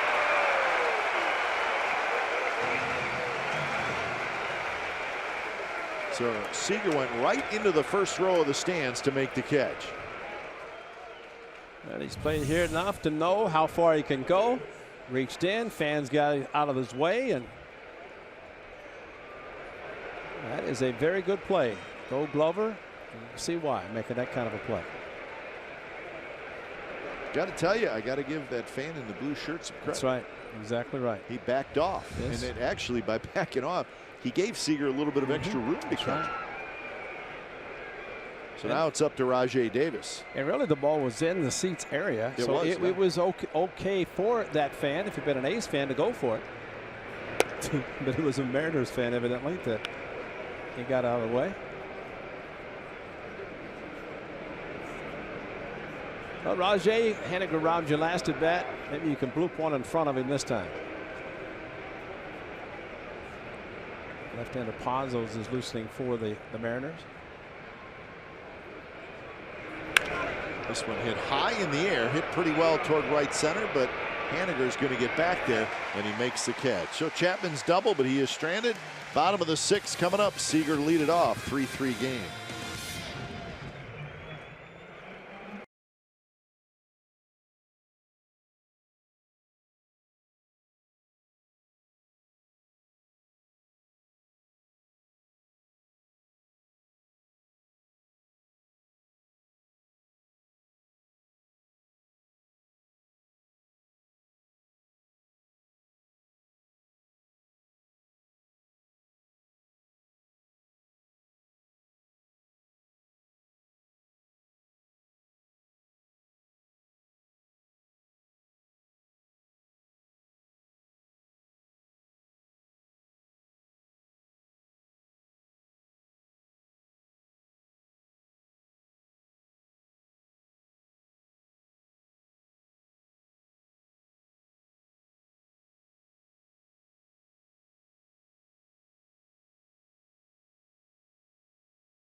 By McDonald's, the 2001 Home Run Derby right here at Safeco Field. That's Jason Giambi, who hit 14 in the first round, but he failed to get out of the semifinals. Sammy Sosa out-homered him in the semifinals. The eventual winner would be Luis Gonzalez from the Arizona Diamondbacks. Giambi had the most home runs in the event with 20, but he would bounce back and win the event the next season in Milwaukee, and it was his first season with the Yankees. So the 2001 All-Star Game and Home Run Derby right here at Safeco Field. They saw Cal Ripken Jr., who started the game at third, but Alex Rodriguez, who was the starting shortstop, went over and pushed him over into the shortstop position and said, "You're going to play here." And he was reluctant, but went over and Nice gesture by Alex Rodriguez. That's the game too that, remember Tommy Lasorda fell over. It was a ground ball, a foul ball. Yeah. He was coaching third. He started backing up and tumbled over, and that was shown forever. Yeah, that's, can't get away from that one. 2-0 to Seager. Valencia to follow, and Haniger.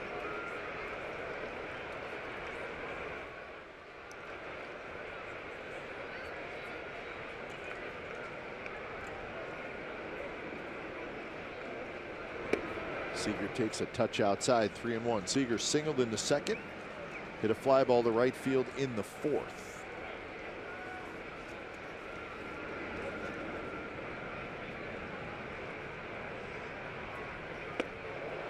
He was sitting on a 3-1, maybe a fastball, and obviously he did not get anything close to it. I don't think he's ever going to get one.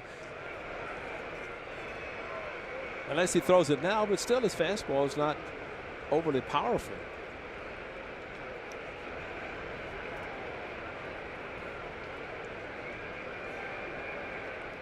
He's going to get it. It's a matter of how he throws it. Hit toward Chapman, who's playing the shortstop spot. He throws across Seager's retiring. It was a fastball and it fooled it. So one away for Valencia.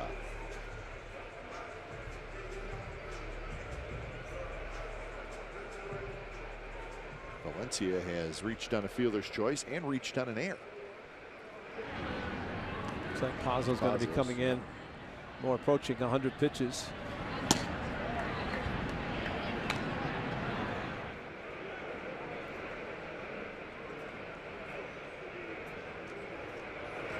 The first place Astros lost today 7-2 in Toronto. Donaldson and Tulowitzki homered for the Blue Jays. 3-run home runs for both of them. Stroman got the win. He's 9-5. Fires took the loss. He's 5-4. So when the Astros lose one, that's like a losing streak for them. Well, they're playing a team that has to win, the Blue Jays, because of a tough Eastern Division. The Yankees won in walk-off. For the A's, Madsen starts to throw.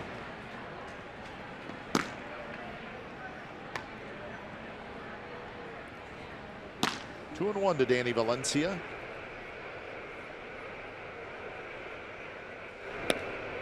The Rangers lead the Angels 5-1 in the top of the 8th inning in Arlington. So we'll keep an eye on that one as it gets close to the finish. Just looking on the board, watching a little bit of the Red Sox game. They lost 1-0.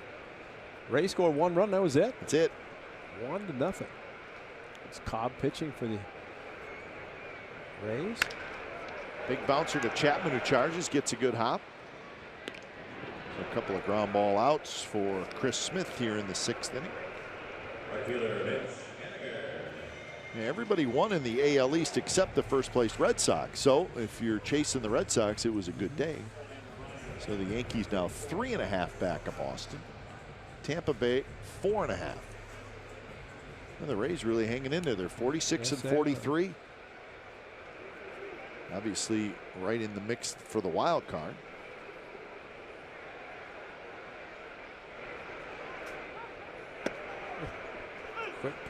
I love the quick pitch. I guess if you're 36, you've tried a lot of things. Yep. And I don't think you really care if they don't work. Exactly. Right? I mean, you think of where you were and where you are.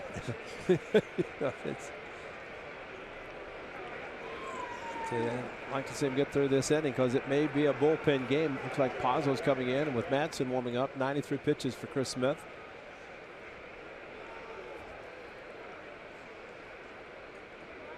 No 2 pitch. Well, Ryan Christensen is the manager in AAA for the A's, and he's the one who told Chris Smith that he was going to the big leagues. And Smith, his response was, quote, "Are you serious, Rhino? I think you've got the wrong guy. No, it's you. Especially when it comes to starting, it's one thing. But, I'm thinking last year, we were in Chicago. I remember it was a Saturday night game, or Saturday, going back to the hotel after the game. And Jesse Hahn was supposed to pitch the next day, and he got scratched. You know who was going to go out? Smitty. He ended up spending the remainder of the season.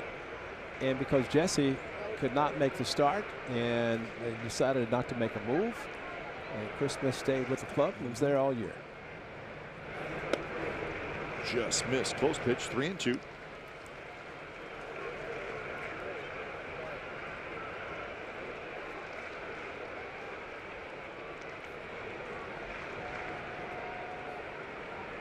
So the payoff pitch, here it is. Right there, strike 3 called. So if that is the last pitch for Chris Smith, it's a good one and a good final inning. He's pumped. He's pumped. So good stuff.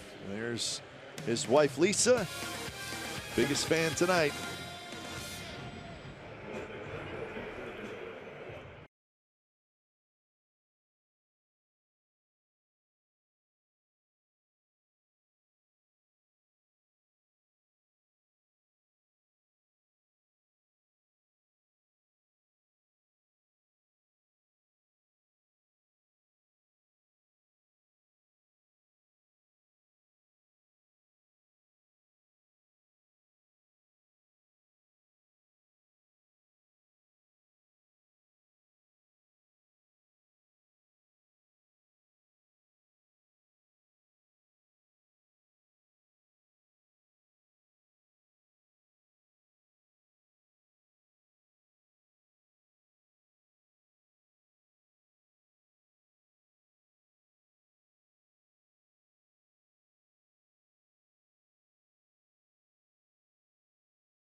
California Ford dealers. Well, the story continues. Chris Smith, his first ever major league start.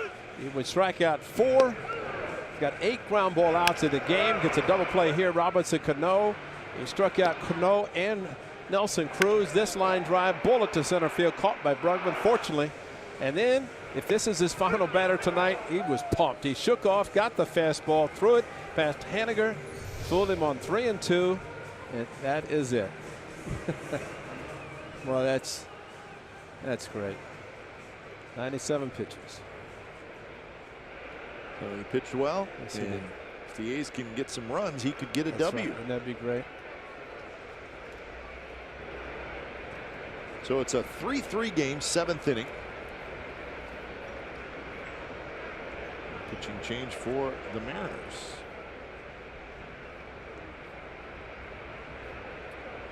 Pazos is yet to pitch in this series. So when it's time for change, think Speedy Oil Change and Auto Service, your trusted oil change tune-up and brake experts. It's James Pazos. Pazos, pretty good numbers.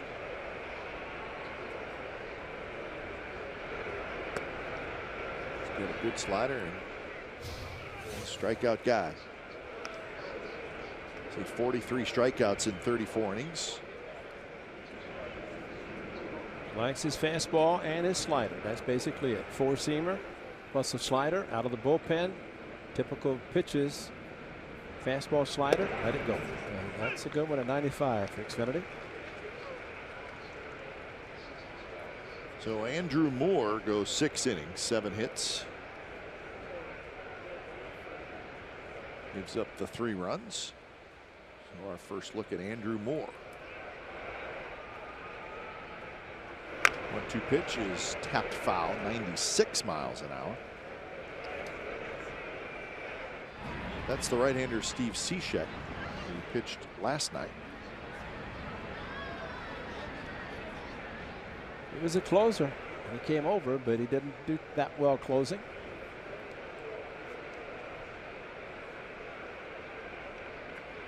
Another 1-2 pitch to Joyce.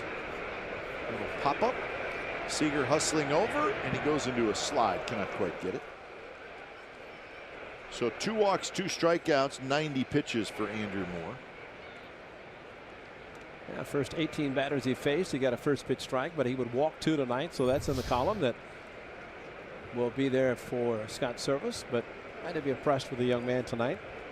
A couple of home runs of his 6 hits.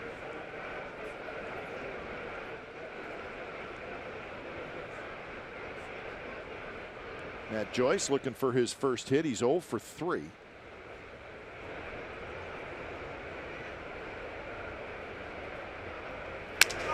Broken bat, little pop-up on the infield. Cigarette grabs it. So 1 away.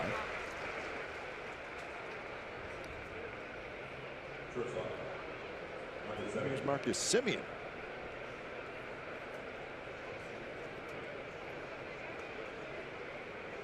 Now Marcus Semien last night had a 2-run double. Tonight he's got a home run.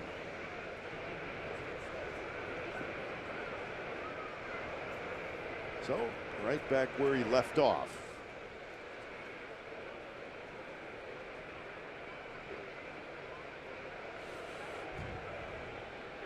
Swinging and a miss. There's a good fastball from Pazos. Well, this is what he did for his first home run of the season, and got it up and got it out. Nice swing by Semien.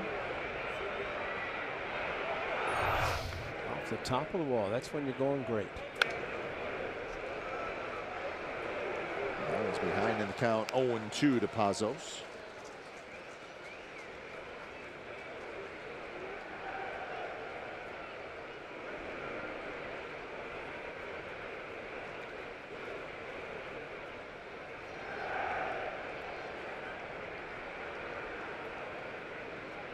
Yonder Alonso waits in the on-deck circle. And got him swinging, 94 miles an hour. Now with Pazos and Zbyszynski, Mariners got a couple of pretty good lefties in their bullpen. Pazos throws a little bit harder than Zbyszynski, but last night Zep threw 1 pitch, 1 hit. He gone.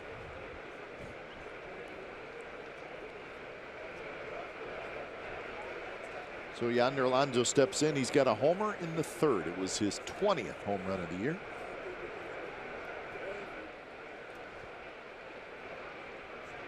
Three for 11 in the series for Alonso. Shoots one foul down the left field line. That area will be yellow tomorrow afternoon. Yes, it will. Court will be in session with Felix Hernandez on the mound. Tonight, not so much. Wonder what happens when Aaron Judge comes in. That's a very solid question, Ray. Cano scoops it, shallow right field, and inside is retired. So Pazos has a 3-up, 3-down inning. 7th inning stretch time. We're tied at 3.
Baseball on NBC Sports California is brought to you by the 2017 Jeep Cherokee with an EPA estimated 30 highway miles per gallon.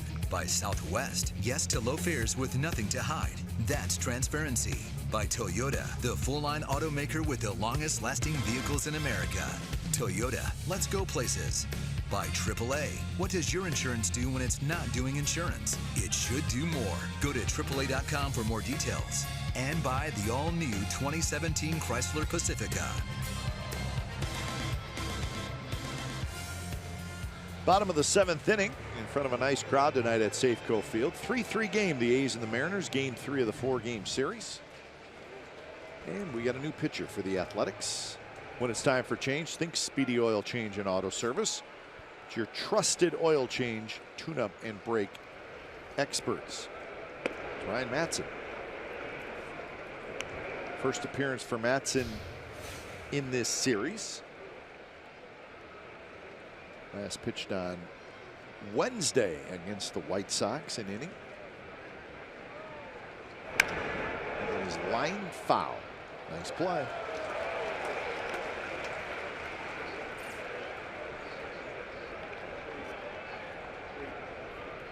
One and one to Dyson, who has had a big ball game. He doubled and scored in the 3rd. He homered in the 5th.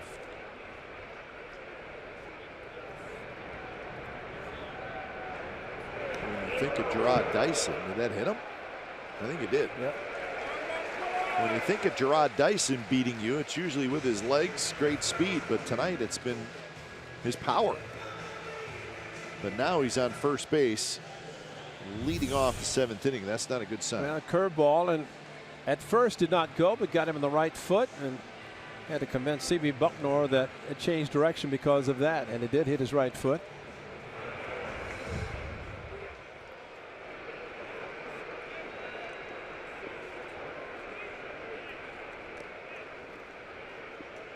So that'll bring up Mike Zunino. Bottom of the 7th inning. Zunino takes a strike. What do you think, Ray? 7th inning. Try to steal a bag, lay down a bunt. I'd be surprised if he didn't. And, you know, on his own, especially turning over the top of the batting order. Zunino could have hit and run, but with Dyson's speed, it's the reason they got him. Maxwell does throw well.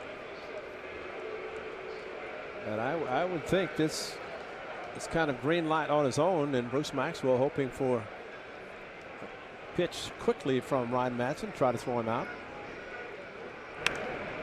Quick pitch to him. So this can be a little bit of a tough spot for a hitter as well, because does Zunino know what Dyson wants to do? Well, not anymore, because it's now Zunino. He's got 2 strikes, so he's got to go on his own.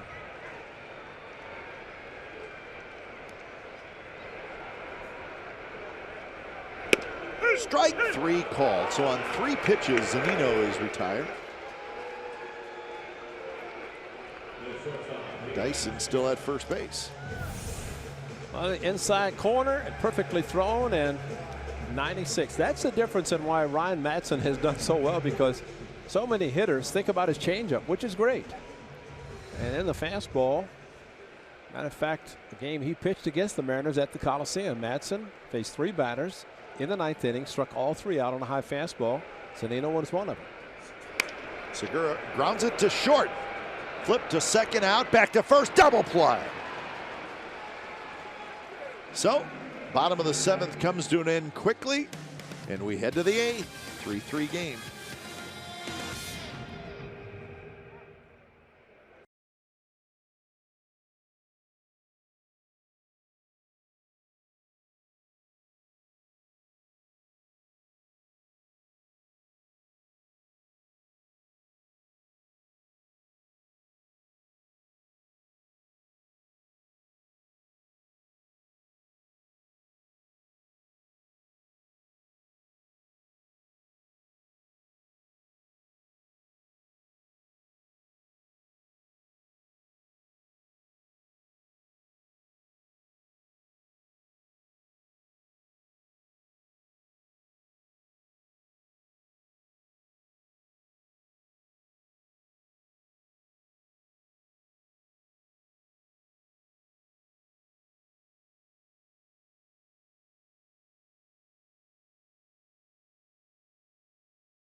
presented by Sutter Health, invites kids 14 and under on the field after most Sunday home games to run the same bases that the players do. That is exciting. Presented by Sutter Health, proudly caring for Northern California, birthplace of pioneers.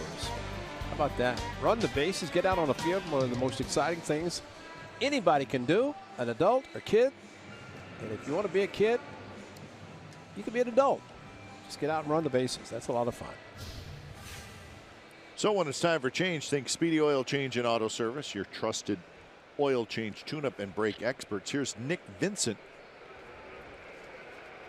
Vincent having a very fine season, 2.14 ERA. A lot of games. This is his 36th appearance. And much like last night, he came in and he pitched the top of the 8th inning. And he's doing it again tonight. And that's the game of Simeon almost took him deep to left center. But it was caught at the warning track. 19 consecutive scoreless appearances here in his home ballpark, covering 18 innings. He'll face Healy, Lowry, and Maxwell in the top of the 8th of a 3-3 game.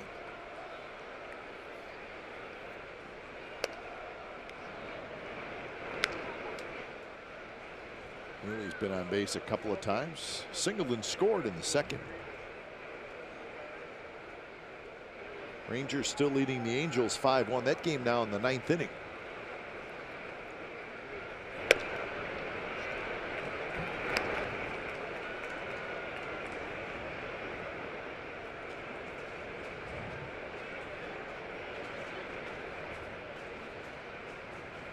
Vincent with the pants pulled up high. Up the middle. Right there is Cano. Gets a nice big hop, flips it to first. So Healy hit it right up the middle, but the Mariners had a guy there. And for the A's, Doolittle warming up in the bullpen. A's bullpen and the Mariners bullpen are back to back. Left center field. You could chat if you wanted to, if you were friends with somebody from the other team, but probably not a good idea. When Ray played, you'd get fined if you did that. Oh, yes. Umpires would come out early just to do that.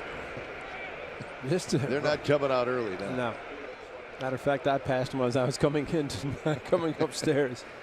All 4 of them, and Fielding Culbreth, who first tonight, behind the plate tomorrow, is walking by with the crew.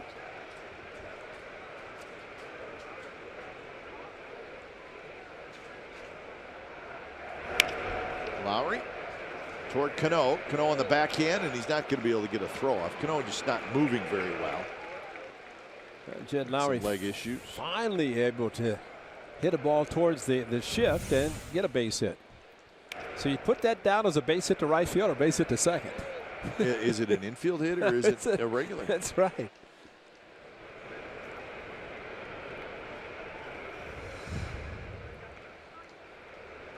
So first hit for Lowry, 8th hit for the A's. Jed Lowry would like to be commissioner and eliminate the shift, or allow the shift, but you have to stay on the dirt. Because he's had so many taken away from the outfield grass that maybe that's why David Ortiz retired too. 7th hit for the A's. I stand corrected. So here's Maxwell. The A's have the go-ahead run aboard. Well, in the future, the trivia question will always be for Andrew Moore making his 3rd major league start. Who was the first batter that he walked in his major league career? It's going to be Bruce Maxwell. Shook him up so much that he walked the next batter too, Matt Chapman. Both of them on 3-2 pitches. There's Maxwell, though. Good job tonight behind the plate catching Chris Smith in his first start as a 36-year-old, first major league start.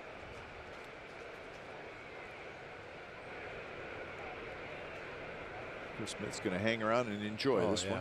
Good tight ball game.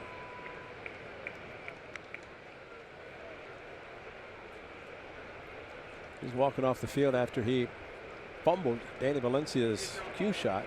And he was saying to somebody, "Did you see that? Did you see what I did?" Well, he's having a good time. In the dirt, and now 2-1 to Bruce Maxwell. Single walk line out for Maxwell.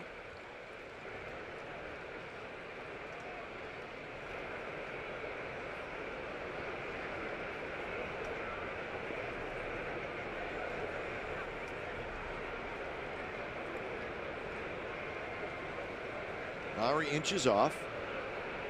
Outfield shifted toward left center field. And now it's 2-2. So Pazos goes 1 inning with a strikeout after Andrew Moore went 6.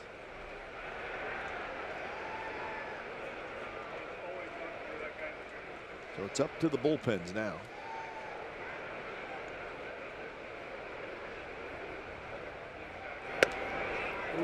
Just missed. Ooh. Wow. How was this not called a strike? That's because the umpire's right down the inside corner. We see it so often with the umpire when he's looking at that inside part of the plate where he sets up versus the angle. Much more critical on the inside part of the plate.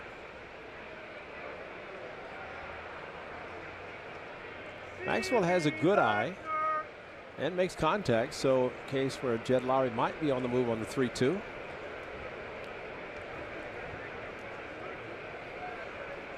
We shall see. He is running, and the pitch is a ball. So they want to check to see if he swung, and he said no. Swing. So Maxwell walks for the second time. Well, he high strike, or at least a high pitch. Definitely no swing. And Zunino maybe thought it was a strike, so he threw to second base.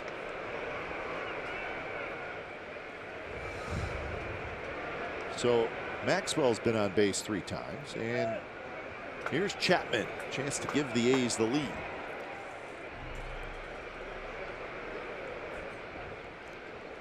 So Vincent in a little bit of trouble. Chapman, and after Chapman, it's Brugman.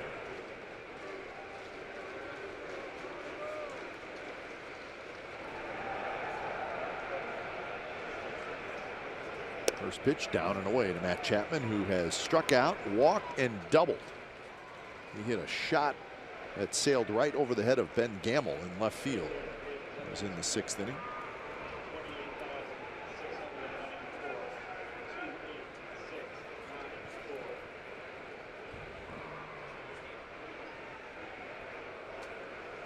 Vincent looks and delivers. Swinging strike by Chapman.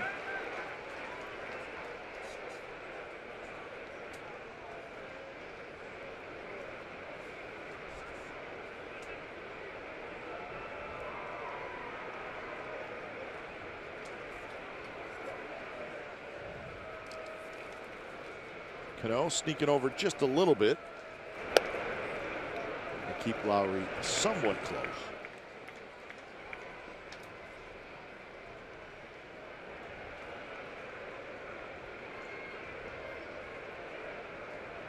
Trying to get him to chase a slider away. He is yet to do it in this at bat. Vincent not quite as sharp as he was last night. And now 3-1, very close pitch. Last night he just went zipped right through a 3-up, 3-down inning with a strikeout. You know, at least tonight it seems like the A's are being patient, taking some pitches, and they're getting the call in their favor. Some of the close pitches that you think normally going to be called strikes. 3-1 slider hung a little bit. That was too. That was the hang. Sometimes you just can't pull the trigger. Yeah. Started and maybe looking fastball, and if that's the case, let it go. Now he has to protect.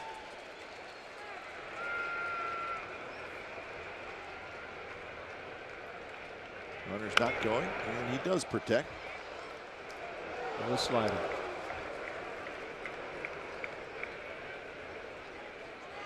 Bob Melvin having a good time managing a bunch of young kids, young players, and really enjoys it. Feels there's a great future for this organization, this ball club. So many young players playing now. Chapman, and Wes Maxwell at first. You got Brugman, Healy, so many youngsters. Another 3-2. High fastball swings and misses. So Vincent climbed the ladder just a little bit with Chapman, just enough to get him to chase. Well, the pitch that Bruce Maxwell was patient and took was called ball 4. This one, he just went after it and just could not make contact. And we're going to get a pinch hitter for Brugman. It's going to be Chris Davis.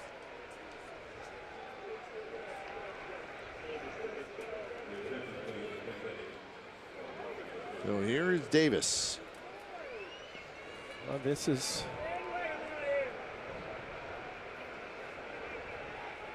when Davis goes to center. The Davis hitting now goes to left. So that's at least interchangeable parts. Nice if KD could come through with a big hit. 60 RBIs on the season for Chris Davis. A little bit outside. Davis got the first 7 innings off tonight. Does have some career pinch hitting numbers. Left-hander Sipczynski starts to throw.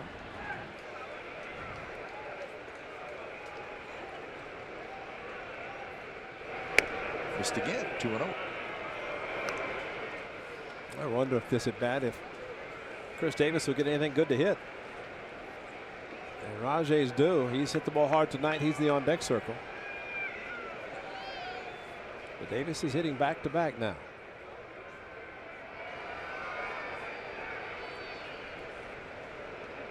Two on, 2 out.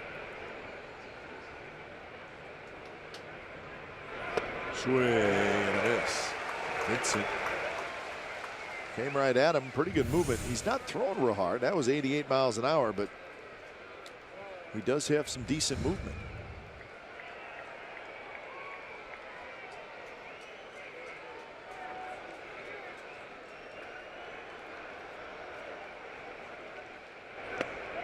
Missed again, 2-2, 88 miles an hour again. He's had 2 pitches to hit too. Inner part of the plate. I don't think that's where Vincent wanted him. I don't either. And Chris Davis has seen them. The go-ahead RBI. Chris Davis has 18 of them. 2-2. Got it. So Davis strikes out. The A's strand a pair. Bottom of the 8th coming up. Still a 3-3 game.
Presented by authority of the Oakland Athletics and may not be reproduced or retransmitted in any form. And the accounts and descriptions of this game may not be disseminated without the express written consent of Athletics Investment Group, LLC.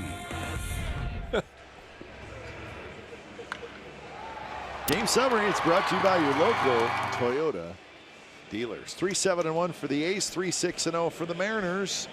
Chris Smith, great story, making his first big league start at the age of 36. He was good. 6 innings, 6 hits, 3 runs, had 4 strikeouts.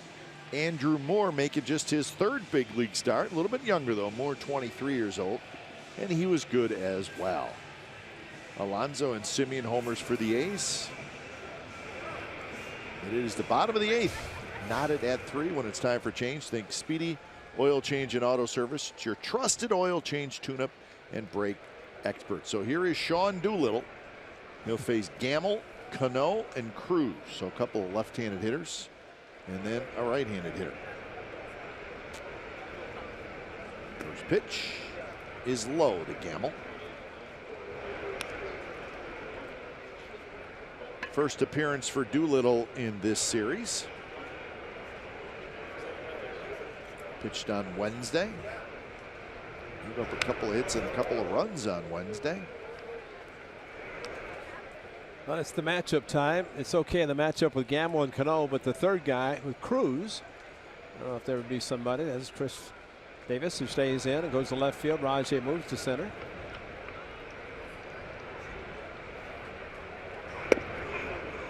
Close pitch. Call the ball. So 2-1 the count. Gamble is 1 for 2. Ground out, RBI single, and a walk.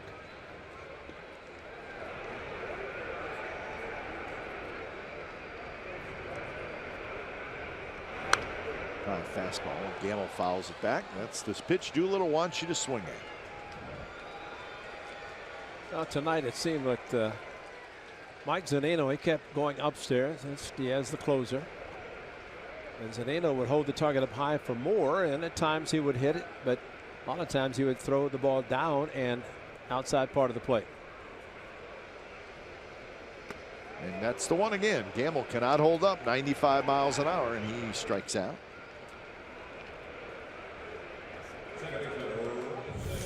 Jimmy Buckner kind of indicated more of a foul ball when he went up, but I don't know if Gamble made it to contact. Definitely had a swing. And anytime an umpire does that hands together and up, it's usually a foul tip. But either way, Maxwell held on. And a strikeout. So here's Robinson Cano. Cano 0 for 3 today, 3 for 9 with a couple of walks in the series.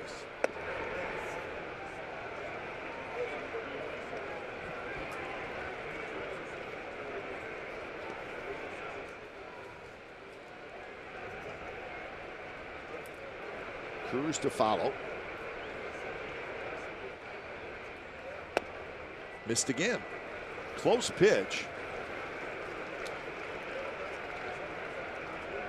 Doolittle would love to see it called a strike.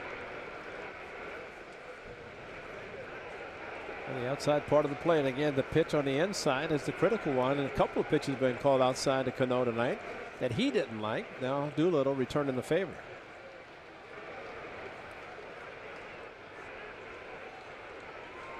Cano with a mighty swing, and he missed it.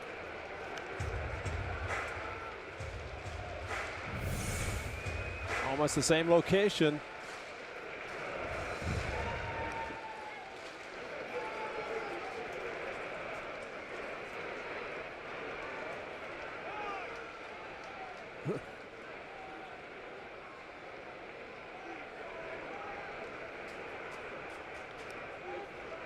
Cano, that slightly open stance. He has never changed. He hit like that first day he got to the big league. So now 3-1.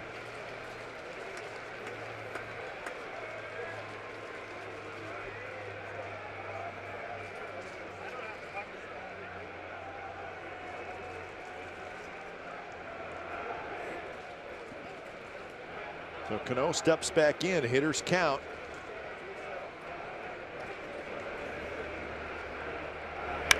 And that one is drilled to left center field. Rajai Davis near the wall, and he makes the catch. Fortunately, inside out swing. And fortunately, a good fastball from Doolittle, but it looked like Cano was going to swing at that pitch regardless of where it was. It was down or not, but kind of inside. He could not get on top and drive it to right field, so he had to go inside out the opposite field. And this, even though the fences have come in, it's still pretty large out there. That's right. They moved those fences in before the 2014 season. So, and they moved them in some places as much as about 10, 12 feet. Exactly. Kind of left center to right center, more left center. I don't think this man needs any help anywhere. Yeah. That's why a little discussion with Maxwell and Doolittle. And that's called a ball. Looked like a pretty good pitch from Doolittle. You know, the conversation might have been about, you got a lefty in the on-deck circle in Seager. Yes, he hits lefties well, but Nelson Cruz is all with the A's this year and in his career. And maybe one where there's kind of a unintentional, intentional walk, trying to get him to swing at a pitch. Maybe Cano was going to go for the 3-1 fastball kind of regardless. And don't get the 3-0 to this guy and think you can throw a fastball down the middle, because he will be swinging. A pretty good pitch to hit there, and it's 2-1.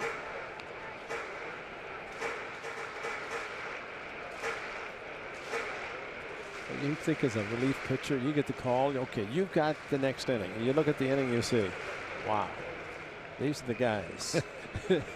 And this is it's kind of a save situation, really, almost, because you're trying to save your team to get back to the dugout. They're going to face Diaz in the 9th inning regardless. He's the closer. But this is a pretty decent part of the lineup. And he's got 2 of the 3 right now, and 2 strikes on this one.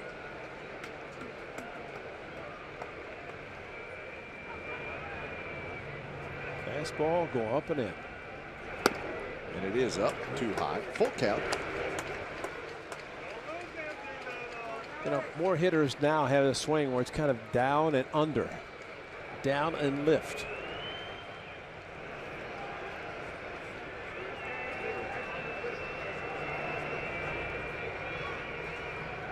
Two pitch, foul straight back. Is that like the little brother of lift and separate? Remember that swing? Yeah, there's exactly. a few out there. Napoli's a lift and separate. That's guy, right. But this is inside, and you kind of remember of one guy named Vladimir Guerrero. They pitched him in every pitch him inside. But don't make a mistake, because you're going to go in again, but get it in if you're going to get it in, or go up. Oh, that was smoked foul. Yep. And he knows they're pitching him in. And you're wondering, do you want to try to trick him and go outside but stay hard? Because you make a mistake inside, he's as quick as there is, regardless of the velocity. If you go in and you go up, he shook him to go fastball in. He actually called for a fastball away, and then he's going to go in. Another pop-up foul. They swing into the seats. Think of Bob Cluck when he was a pitching coach for the A's, and he was talking about hitters that you can pitch them in, but they have a window, and he put his fingers and thumb together and say, the size of a baseball, here's your window. Yeah. If you can hit that window, you're good, but don't make a mistake anyplace else. And I think Nelson Cruz is that category. And the more you pitch him in, he's fouled off 3 after 2 strikes going in. And they're going to try it again. And this one's popped up. This could be playable. Yep. Alonso has it, side retired. So good battle there. And Doolittle gets Cruz to end it. 9th inning coming up. We're tied at 3.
You'll be able to stream every NBC Sports California broadcast on your desktop or your mobile device. A's game streamed on the go on the NBC Sports app is presented by your Northern California Honda dealers.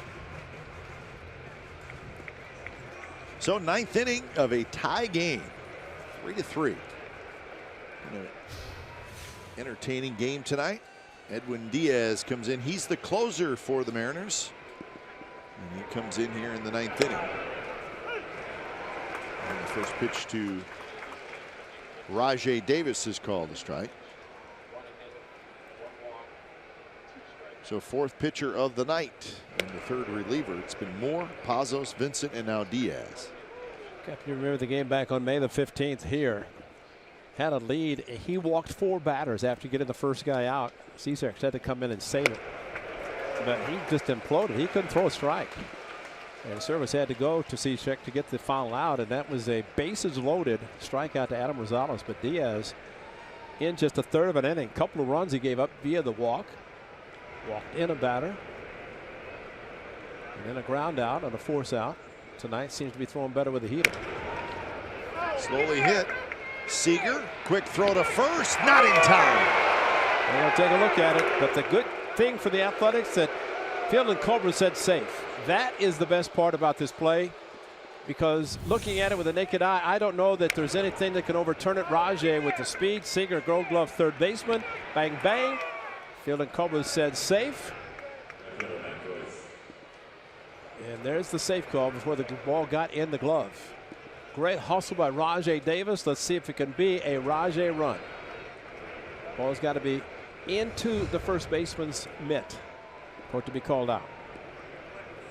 That's a great start for the A's in the 9th inning. So here's Matt Joyce. Let's see what the A's decide to do with Rajay Davis at first. Marcus Semien in the on-deck circle.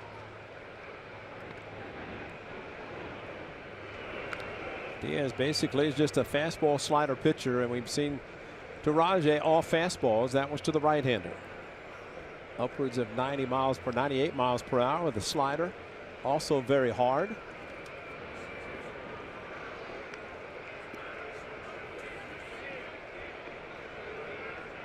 Joyce with a new bat after breaking his last time with a little pop-up to shortstop.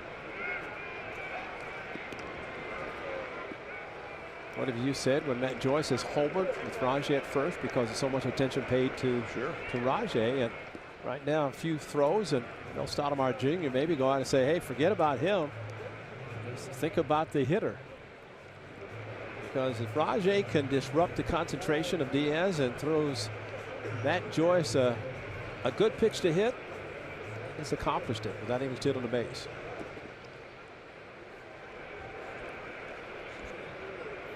$14 out of 18 for Rajay Davis.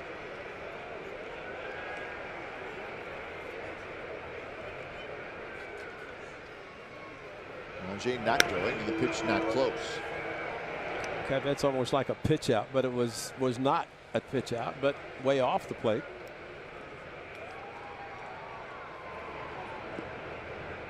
Joyce is 0 for 4 in the game.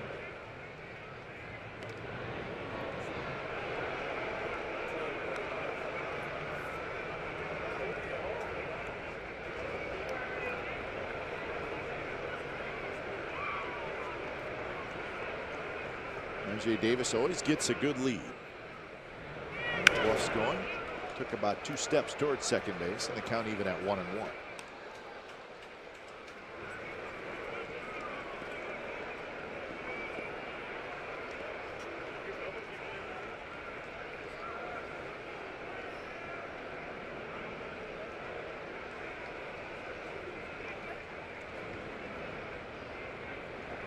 Center fielder Gerard Dyson well into left center field.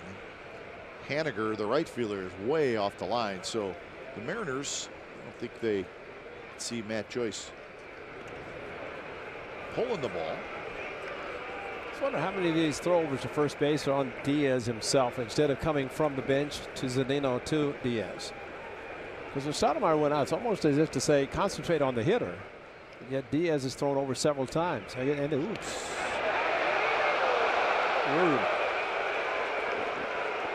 think Rajay may have been telling the world what he's going to do. He was leaning and then had to hurry, get back, go to the outside, and he did, and that's why he was called safe. Good base runners will do that. They'll go to the back part of the bag because the first baseman's in front of the bag. And he was going. He took about four steps, stopped and spun back and headed back to first base. He's done that a couple times now. I think that time, Kai, he didn't think he had a good enough jump. He took off and no, he slipped. See, his right foot is slipped as he took off. And maybe that was enough for him to decide not to go. Matt Joyce could not see him, which helped.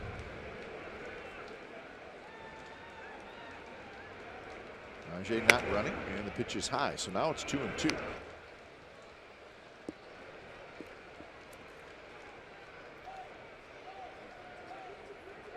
Now Diaz, one of those guys, he's a very young closer, and he's got great stuff, but he will make it interesting. You talked about that game earlier this year.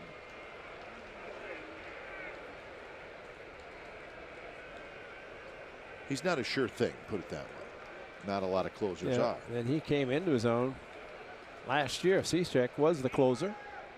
Rajay goes, swing and a miss, and so Joyce is out. Rajay steals it as Zunino could not get a grip on the throw. So one out, but the A's get the go-ahead run to second base. I think he was going to get stolen base regardless. Pitch out of the strike zone, and sinker. Even if Zunino had come up with it cleanly to throw, he's not going to have a chance. Rajay got a great jump on Diaz. And typically, and we say this all the time, the closers typically do not have a good move to the plate, a quick move. And that's why good base stealers can't steal off them. But he stole third again. Up and in to Marcus Semien. And then Oakland, he stole second and third twice in the game. Rajay did.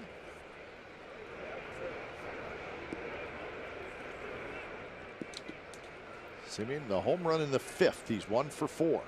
Swing and a miss. Fouled it.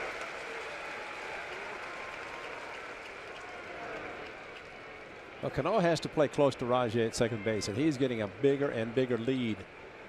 And the important thing, if he does steal for Marcus, started. Footing is not where I don't think Rajay wants it. I think that tongue depressor and cleaned the. See, he's stumbled again. The left foot, he's trying to push off, and soft turf, he's not able to get the good jump. Just missed. 2-2. That's that good slider, Diaz, and he has a good one. And he wants to keep it away.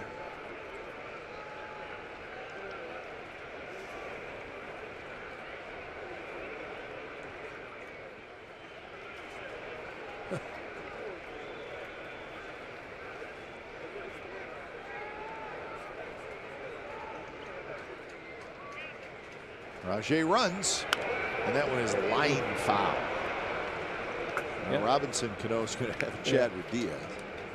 Time now for the Jeep drive of the game, and it was Marcus Semien, and a changeup got him off the top of the left field wall as the left fielder Gamble went back. He timed his jump perfectly, but just did not make it as it hit on the top of the wall, bounced over into the A's bullpen, and that would give the A's the lead.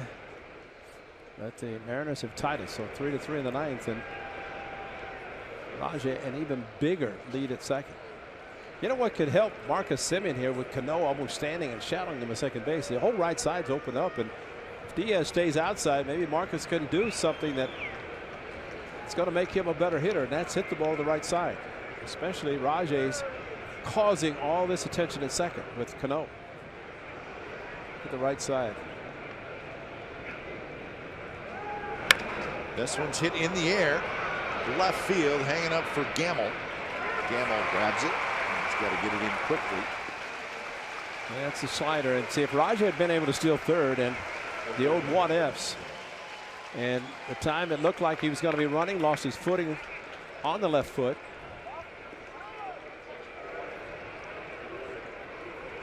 Up to Ryan Healy, put up the 4 fingers. So Ryan Healy will try to give the A's the lead.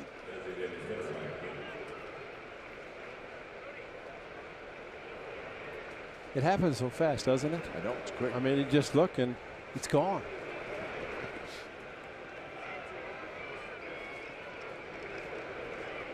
See the 15 pitch count. Studies say the 15 doesn't go to 19. Nope. I think that's the worst rule you could have. I mean, you can't tell me 4 pitches when you're taking the pressure off a pitcher. As long as that rule stays, that's great for pitchers. And a slider for a strike to Healy. Be a hero, Ryan, up in your part of the country.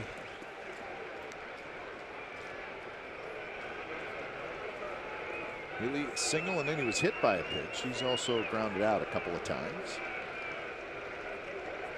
Diaz checks and delivers. And the fastball running in at 99 miles an hour. So that pitch sequence right there tells you why Diaz can be tough.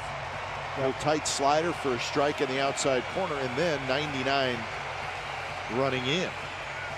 And he doesn't have to throw a slider for a strike, because at times he'll get swing and misses on pitches out of the strike zone because they have to gear up for his fastball. That one is driven to right center field. Haniger's going back. Nobody's going to get it. It bounces up into the seats. Cost a run. Davis scores. So the A's are going to get one on a huge hit by Ryan Healy. A 2-strike hanging high slider. And Ryan Healy stayed back. So Mr. Northwest, you are a hero at this point. Rajay scores, but man, it cost the A's hitting the warning track. 88. What in the world is he doing? Got a 99-mile-an-hour fastball, and he helps and speed up the bat. Love it.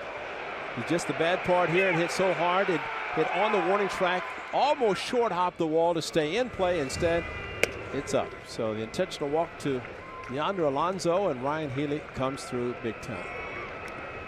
So Healy gets his 52nd RBI of the year. Yeah, stay hot, Jed Lowry.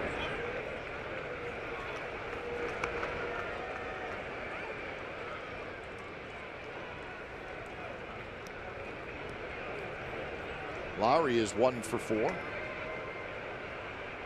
So Alonso now at third, Healy at second.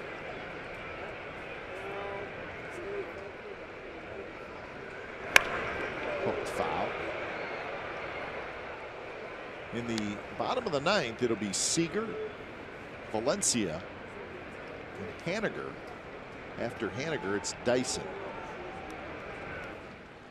And it would be Santiago Casilla.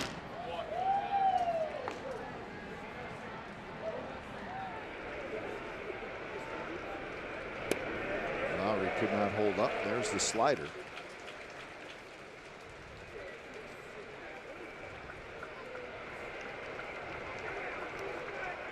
.22 pitches thrown by Edwin Diaz, and the worst pitch he threw, the A's made him pay. It's a fair ball. Valencia has it to the bag. Side retired. A's going to run. Ryan Healy with a huge 2-out double. So bottom of the ninth coming up, 4-3, the A's lead.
The Battle of the Bay. It's presented by Khalid Sciences as the A's host the Giants July the 31st and August the 1st. Bay Area supremacy is on the line as we rekindle memories of 1989. Plus exciting action before the game on Championship Plaza with food trucks and disco. DJs going head to head for Bay Area bragging rights. Be a part of history. Visit athletics.com/bay. That's athletics.com/BAY. Ryan Healy. That was a hanging slider that really tumbled, did not do anything at 88 miles per hour after you just thrown, what is it, 98, 99 inside. That, as you said, was a great combination, except he threw the bad pitch. Let's just hope his ground rule double isn't costly for the A's. So, save opportunity for Santiago Casilla. 4-3 A's lead, bottom of the ninth. Casilla has 14 saves. He has four blown saves.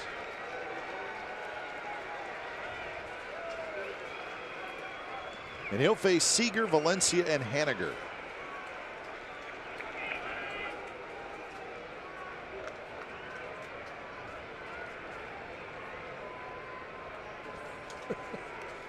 Never thought a first pitch in the ninth inning would take that long, to the point that hitter had to call time.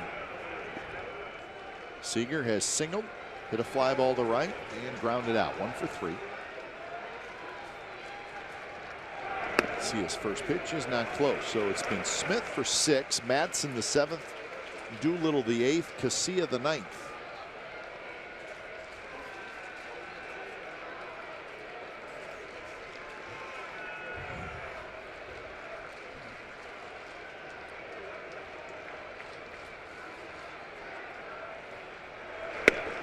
Breaking ball, missed somewhere. Looked like a strike to me. What do I know, huh, Ray? Well, Stephen Buckner's never really been a, as far as a ball strike umpire. He's been, I mean, it's kind of a tight zone, as they would say. Moves around a bit.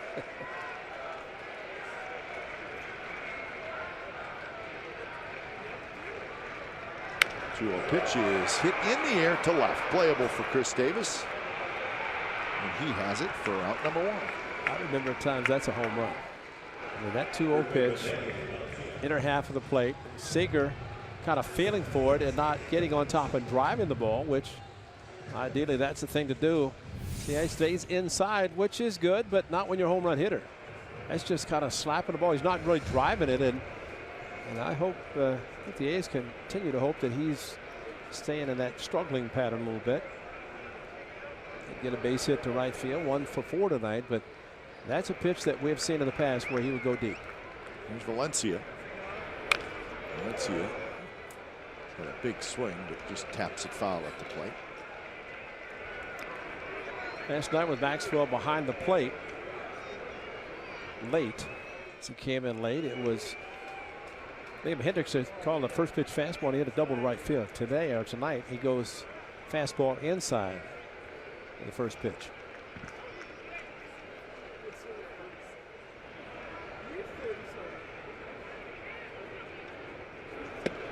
Fastball away, 97 miles an hour. Valencia has reached base twice, fielder's choice and an error, and he has grounded out, so he's 0 for 3.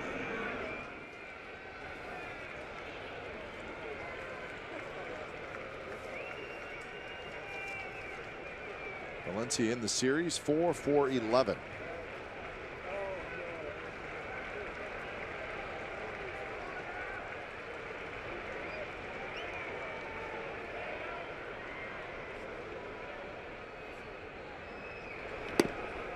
Checked his swing. No swing, says fielding Coleman. Rajai Davis, the center fielder, playing very, very deep. It's called no doubles. And that was not a swing. Normally it's the catcher who asked for the appeal, but it was Casilla who pointed to first and to third. Whoever wants to try to give me a strike, I'll take it. Be careful inside. Bounced foul. Valencia just pulled off it a little bit. I think he got a pitch to hit right there. If you pull off the pitch that's on the inside part of the plate, it's almost like it's down the middle. With the old theory, which has been in the past, and that is when you can get hurt with a home run, pitch them away. But twice in this at bat, they've gone inside.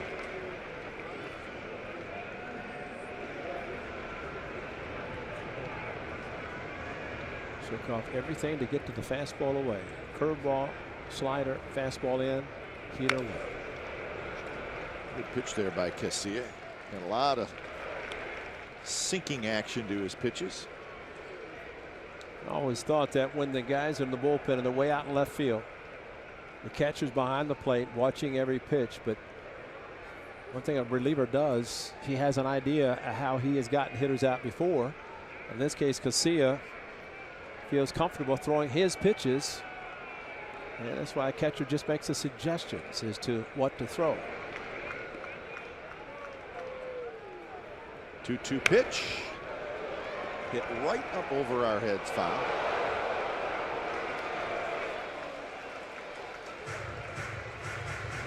So a good battle here between Tony Valencia and Santiago Casilla.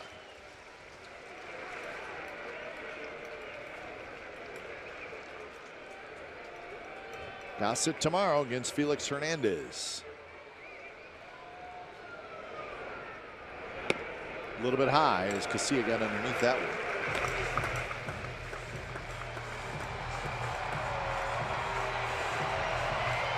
He's looking for their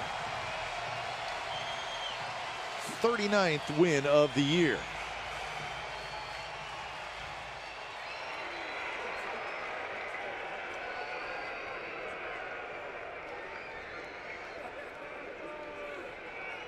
Check off a couple of fastballs. He wants the curveball. That's what Casilla wants to throw. Throw it hard.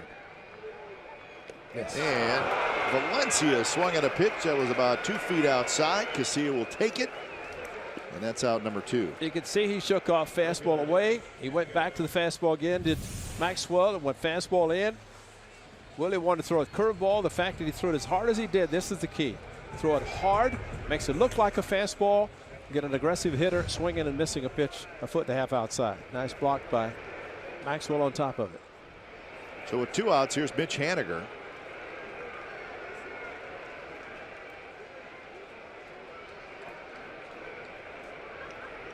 Haniger swings and misses. He's 0 for 3. Ground out, fly out, and a strikeout.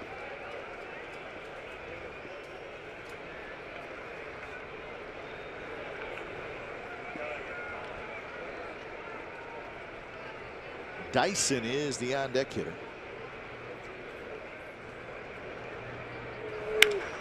That one's hit to center. Rajai Davis going back. It's over his head. Bangs off the base of the wall, and Haniger is going to get to second, and he's going to stop there. Had it off the glove. Could not hang on.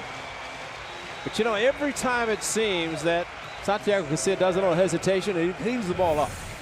He does the hesitation. Look at the location. That fastball a little bit above the belt and straight away center. Fortunately, it went to center field. Rajai got the glove on it, and right before the wall fell away from his glove. Almost a miraculous catch. Could not get it. So now you got to deal with, you got a pinch hit in the on-deck circle too for Zunino, and Emo's going to go out.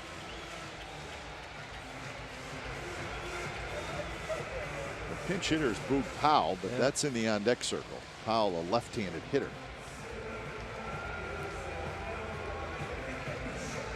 A's have not retired Gerard Dyson tonight. Double, homer, hit by pitch. You know, you said about Rajai playing deep. Still couldn't get to it. Nope. That's playing no doubles by playing deep. He got the double anyway. Unfortunately, it stayed in the park.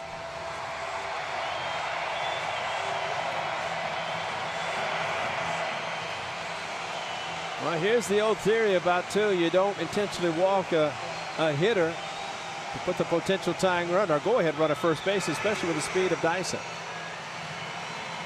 So you pitch to him and hope to get him out.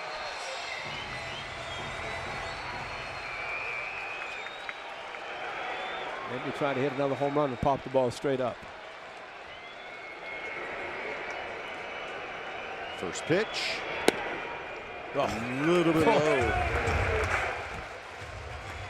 CB, go ahead and continue the call. You started with the right shoulder. Watch this, CB button. Watch this. Oh, no, I think I won't go. No. See, he kind of looked to the left like, yeah, I faked you. Yeah, he was going to call it a strike and didn't. Dyson to left field. Davis over. Davis under. Davis has it, and that's the ball game. So, heck of a game tonight here at Safeco Field. But when it's all said and done, the A's get a big hit from Ryan Healy, a 2-out RBI double in the 9th inning. And the A's win Game 3 of the series. Doolittle gets the win. Casilla gets his 15th save of the year. Time of game was 2 hours and 54 minutes. The attendance, 28,694. Final score from Safeco. The A's 4, the Mariners 3. Stay tuned for A's post-game live presented by State Farm. It's Mindy, Stu, and Dallas.